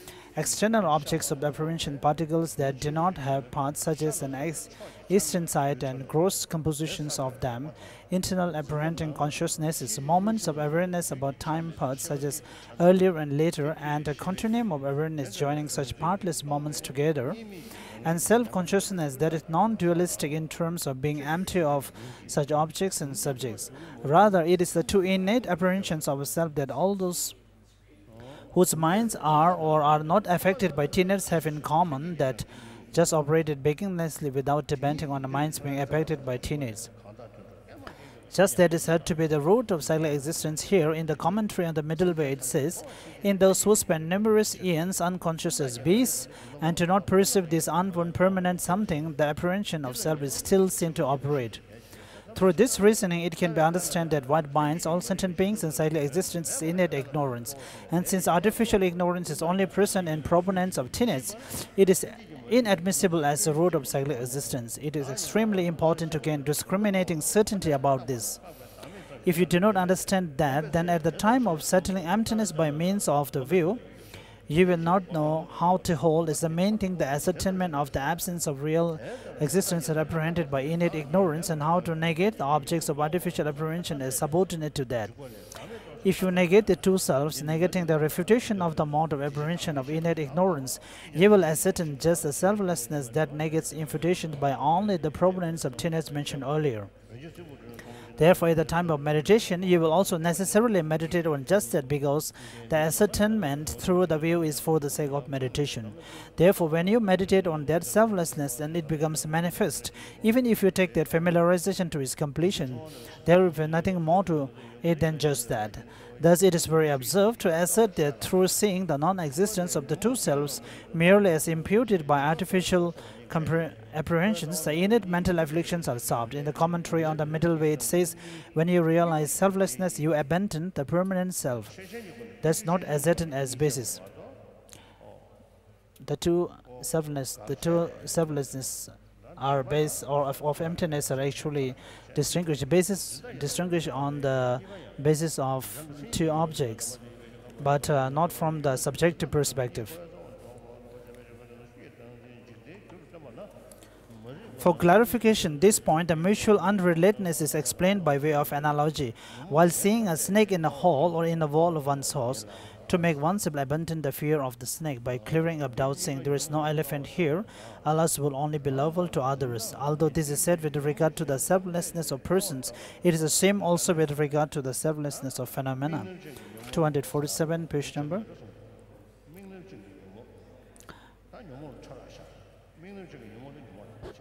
When we examine the afflicted emotions through the subtlety, the afflicted emotions, those have the focal objects certain, they are the rough ones.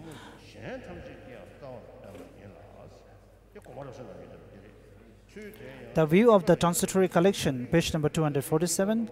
The view of the transitory collection is explained as the root of cyclic existence. The two explanations are contradictory because two discordant roots of cyclic existence are inadmissible. There is no fault. This system distinguishes the true apprehension of a self by means of their observed objects, but there is no difference in the aspect of their mode of apprehension, because both have the aspect of apprehending the object to be established by way of their own character. The contradiction of these two roots of cyclic existence is understood to consist in positing two modes of apprehension that do not accord in their way of engaging the objects as the roots of cyclic existence. Therefore, when the apprehension of a self or phenomena is taught as the cause of the view of transitory collection, the two internal dimensions of ignorance are being pointed out as cause and effect. When the two are taught as the root of mental afflictions, they are pointed out as the root of all the mental afflictions.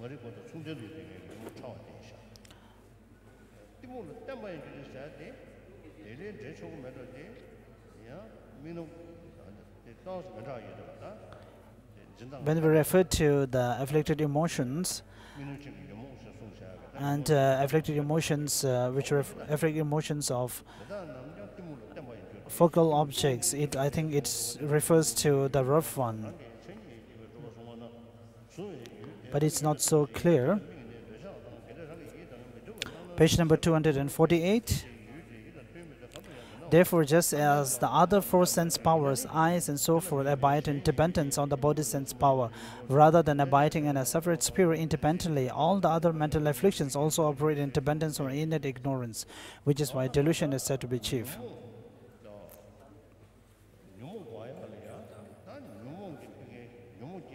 In order to stop in order to eliminate the afflictions, first we have to understand from what basis the afflicted emotions arises, and it is stated in the fundamental treatise that when the two lower schools argue with Nagarjuna and his text that if there is no intrinsic reality nature of existence, then of course we cannot ascertain the concept of Four Noble Truths and all the basis of the teachings. So therefore, in order to, when the afflicted emotions arises within us, then of course there is a point, the focal object, or there is a point of object from which the affliction arises, which is in itself a kind of intrinsic reality nature. So all these objects from which the afflicted emotion arises, we have to able to look at those focal objects as not being existing by itself.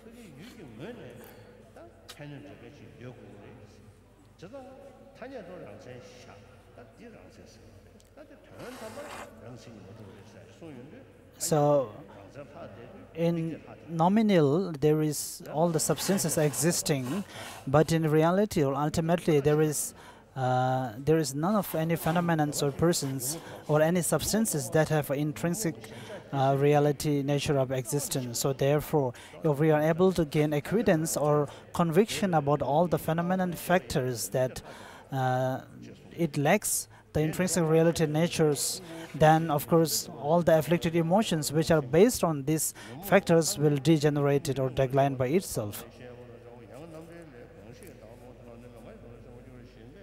When page number 248, also in the commentary on the compendium of valid cognition, it says, he who sees a self will always adhere to what he refers to as eyes.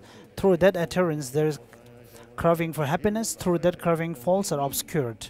Good qualities are seen whereby there is strong craving. What's mine is grabs that which achieves them. As long as there is attachment to self, one will thus revolve in cyclic existence. You should come to understand it that way. Although this system and the way to apprehension of a self are posited according to the above explanations are not the same, you should come to understand the stages of how the mental afflictions arise in dependence on it. Initially, once the observed object of the thought I is apprehended as established by way of its own character, attachment to the self arises.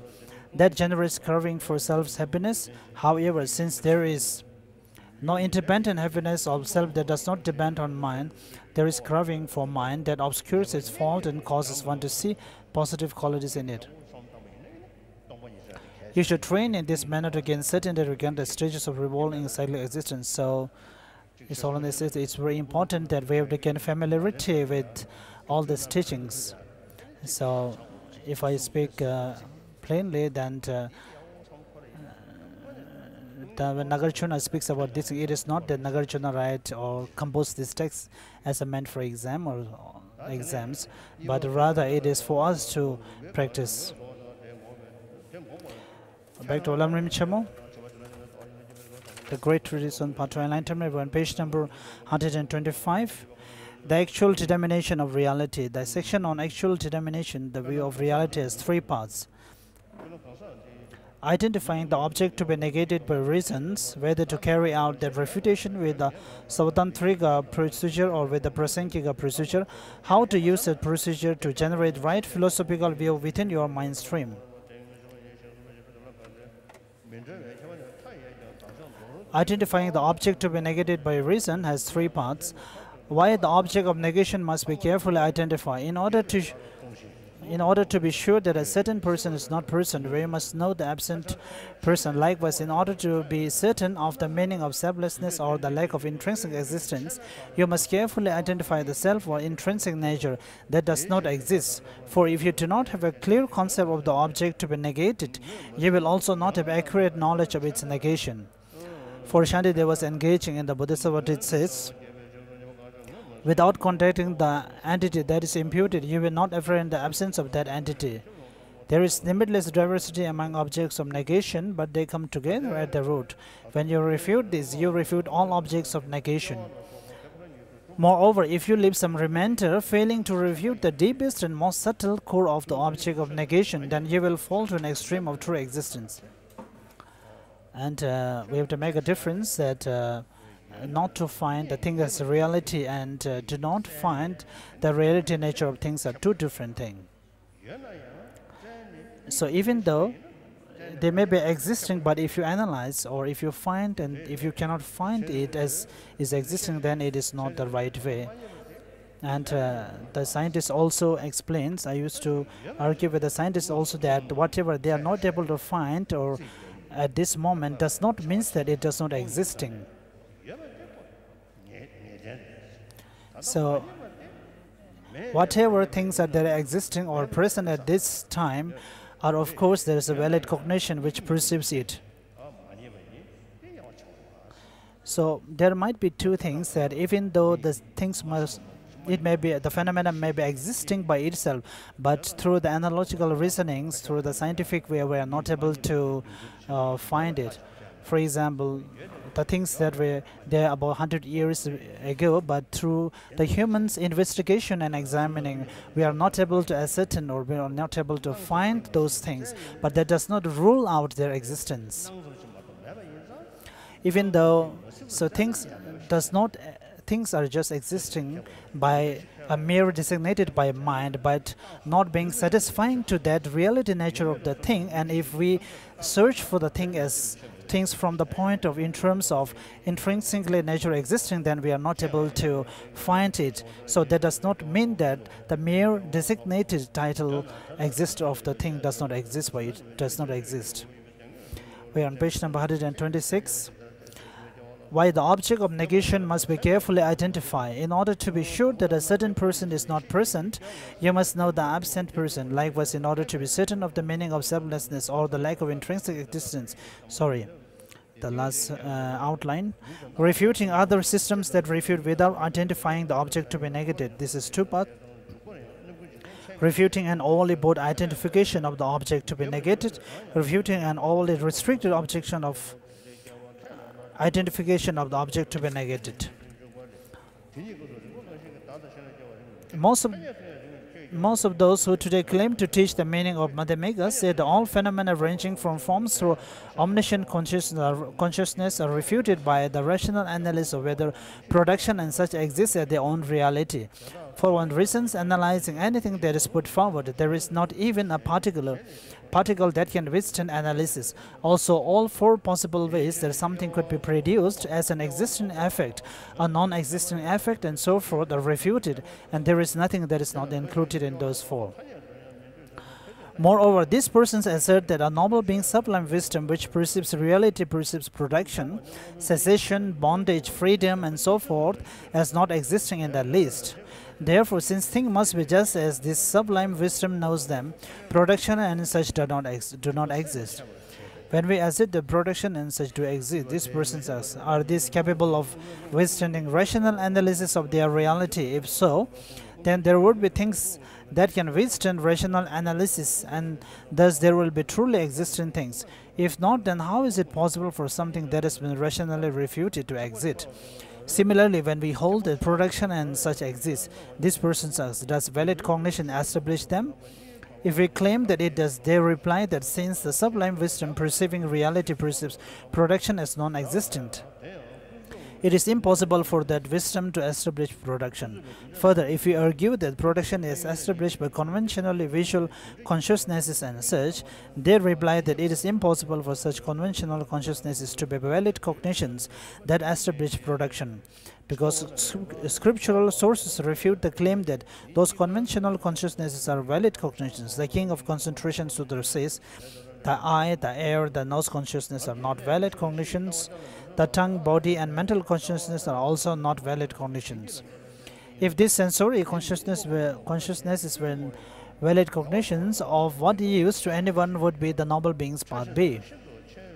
Also, Chandrakrit's commentary on the middle way says, the world is not valid in any way. They argue that we cannot say that production exists without valid establishment, for we ourselves do not exist this, and it is not reasonable. They also argue that if we are able to assert production, since it cannot be asserted ultimately in Madhyamika, and we will have to assert it conventionally, but that is unreasonable, because Chandrakrit's commentary on the middle way says, the argument which shows that production from self and from other. So as Nagarjuna refers that all these problems that we face is due to the non-understanding of the dependent origination. So here is that dependent origination is being explained here. Also, they say that if there were production from any of those four, then it will have to be production from a cause, which is something other than the effect, for we do not accept the remaining three. However, this is not reasonable, because Chandrakrit's commentary on the middle way says, production from another does not exist even in the world. Therefore, these persons say that you should not add the qualifying word ultimate when refuting production, for Chandrakrit's clear words refuse the addition of this qualification. Among those who argue in this way, there are some who say that they do not accept production and such even conventionally, while others accept that phenomena and such do exist conventionally. However, all of them stick out their necks and argue. It is undeniable that the system of Master Chantakriti is a rational refutation of essential for intrinsic nature, for he refutes intrinsic existence in terms of both truths. That if something does not intrinsically exist, how could it may exist? Therefore, adding the qualification ultimate to the object of negation is a procedure only in Sautantrika Madhyamika system.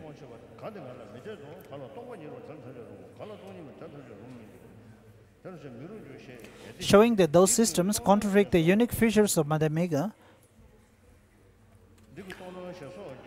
This is 3 identifying the distribution feature of Madhyamika.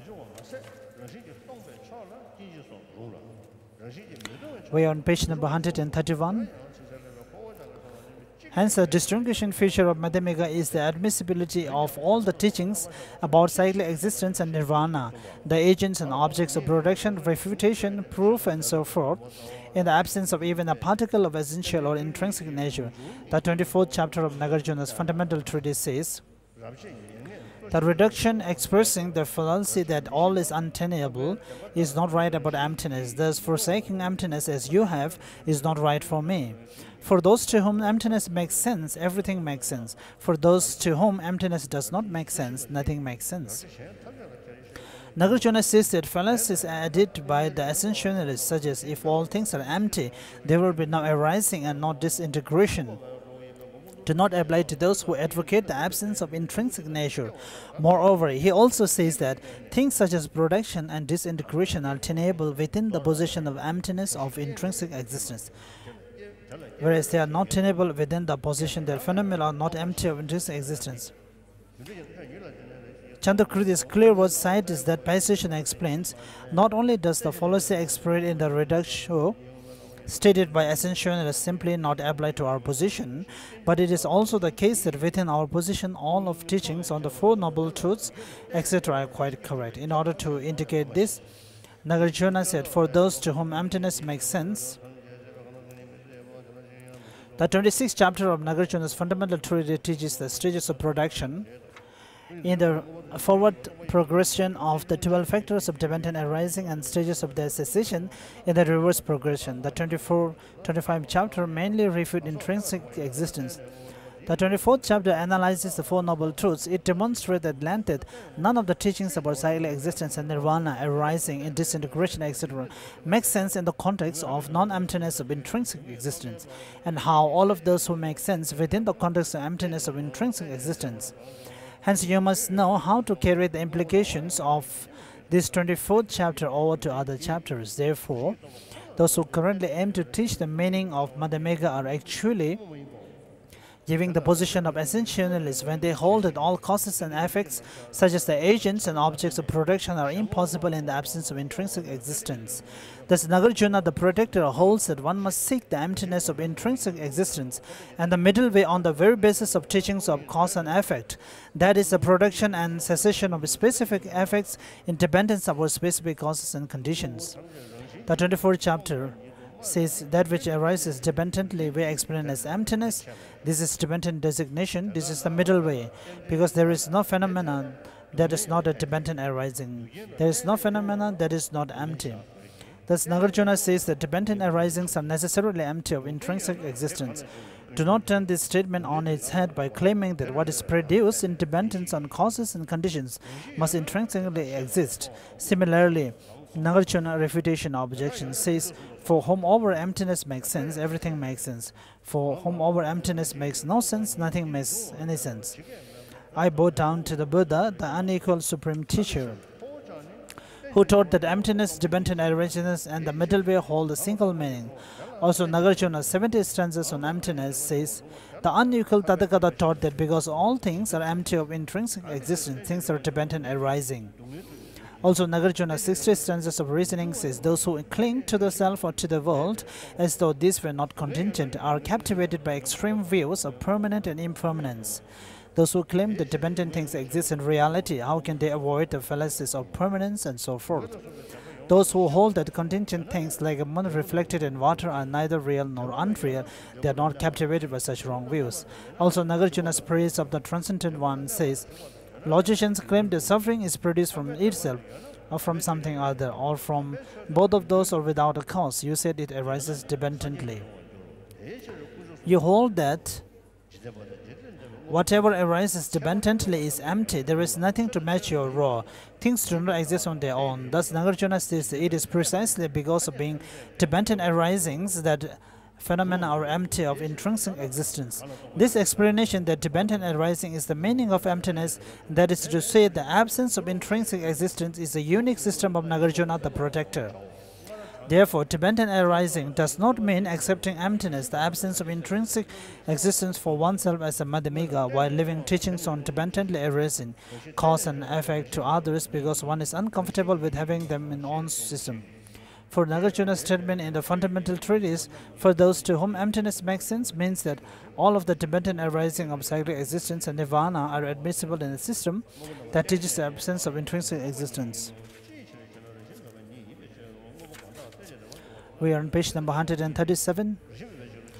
137.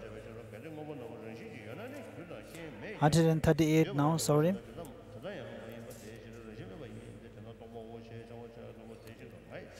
What will help you to find the right view? As a basis, you should be pure in upholding your ethical commitments. Then strive in many ways to accumulate the collections of merit and wisdom and clear away obscurations. Rely on the learned, making efforts to study and to reflect upon their instructions. Since certainty about appearance and certainty about emptiness almost never develop together, it is extremely difficult to find the Madhyamika view. This is what Nagarjuna meant in the 24th chapter of the Fundamental Treatise. Therefore, knowing that those of limited intelligence would have difficulty understanding the depths of his teachings, the mind of the sage turned away from giving this teaching.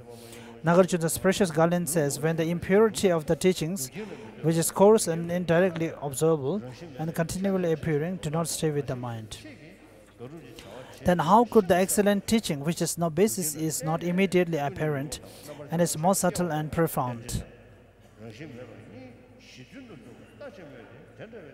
easily come to mind? Realizing that because of its profundity, this teaching is difficult to understand, this sage, when he became a Buddha, turned away from giving this teaching.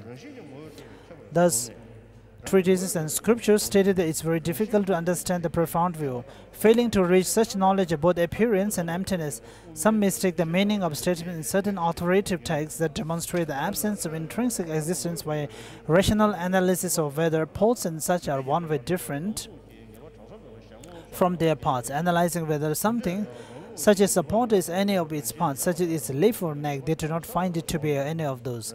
This leads them to a sense of certainty that there is no pot here.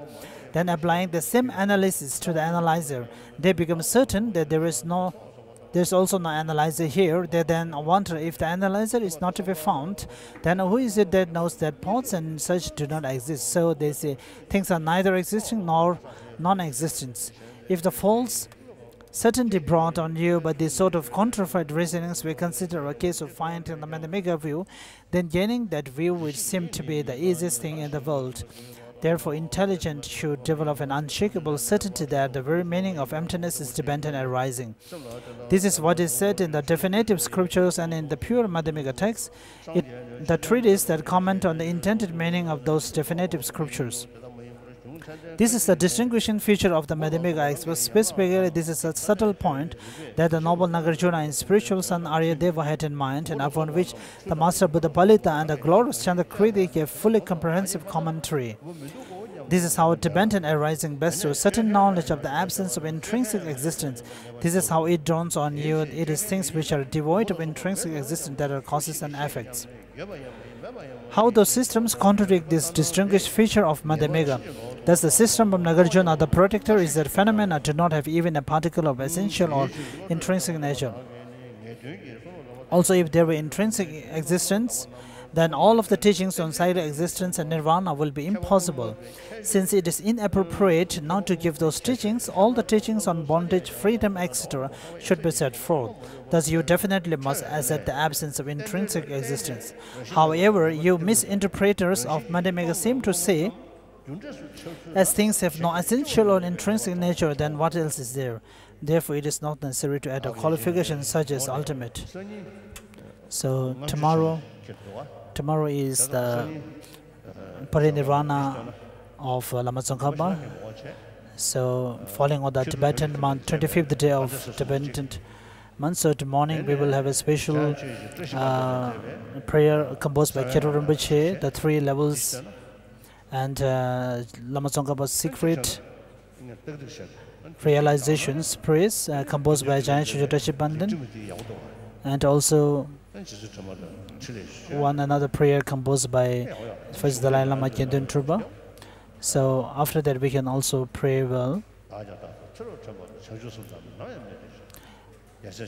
and that may all never be separated from the practice of bodhicitta, and may we also be guided by those masters, and also may we have all the necessary things to be able to benefit all the sentient beings. So in this way, if we are able to make some good prayers, and of course it will be very beneficial. By the merits accumulated through the teachings, may all the teachings of Buddha spread to all parts of the world.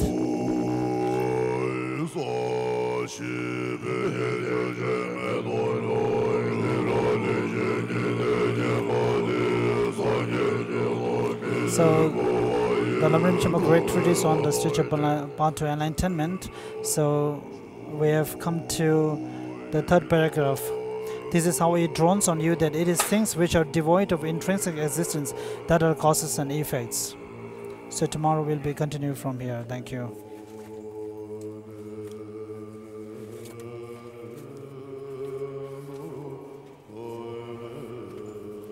Prayer for the lineage of Lamrim masters.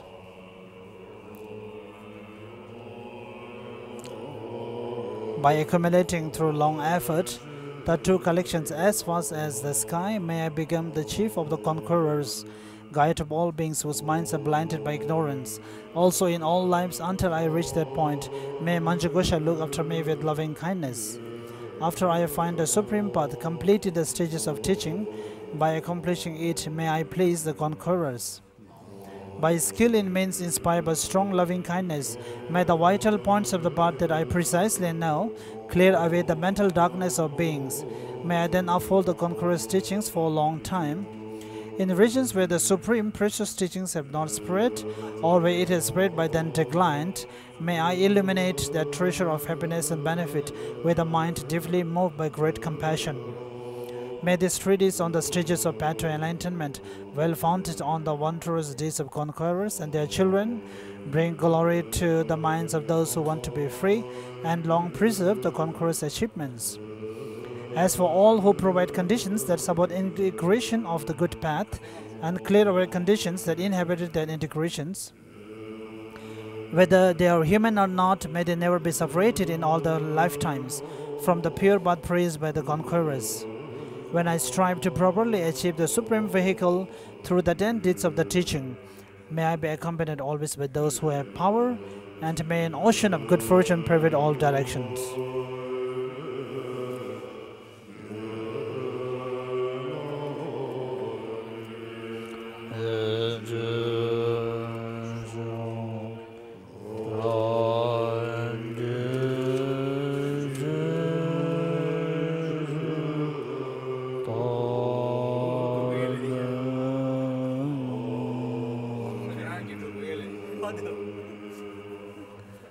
So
The prayer of the words of truth, Mamoradnatraya, homage to the triple gems in magnificent masters of an ocean of limitless good qualities, those gone to the bliss of 3 times, your children and disciples.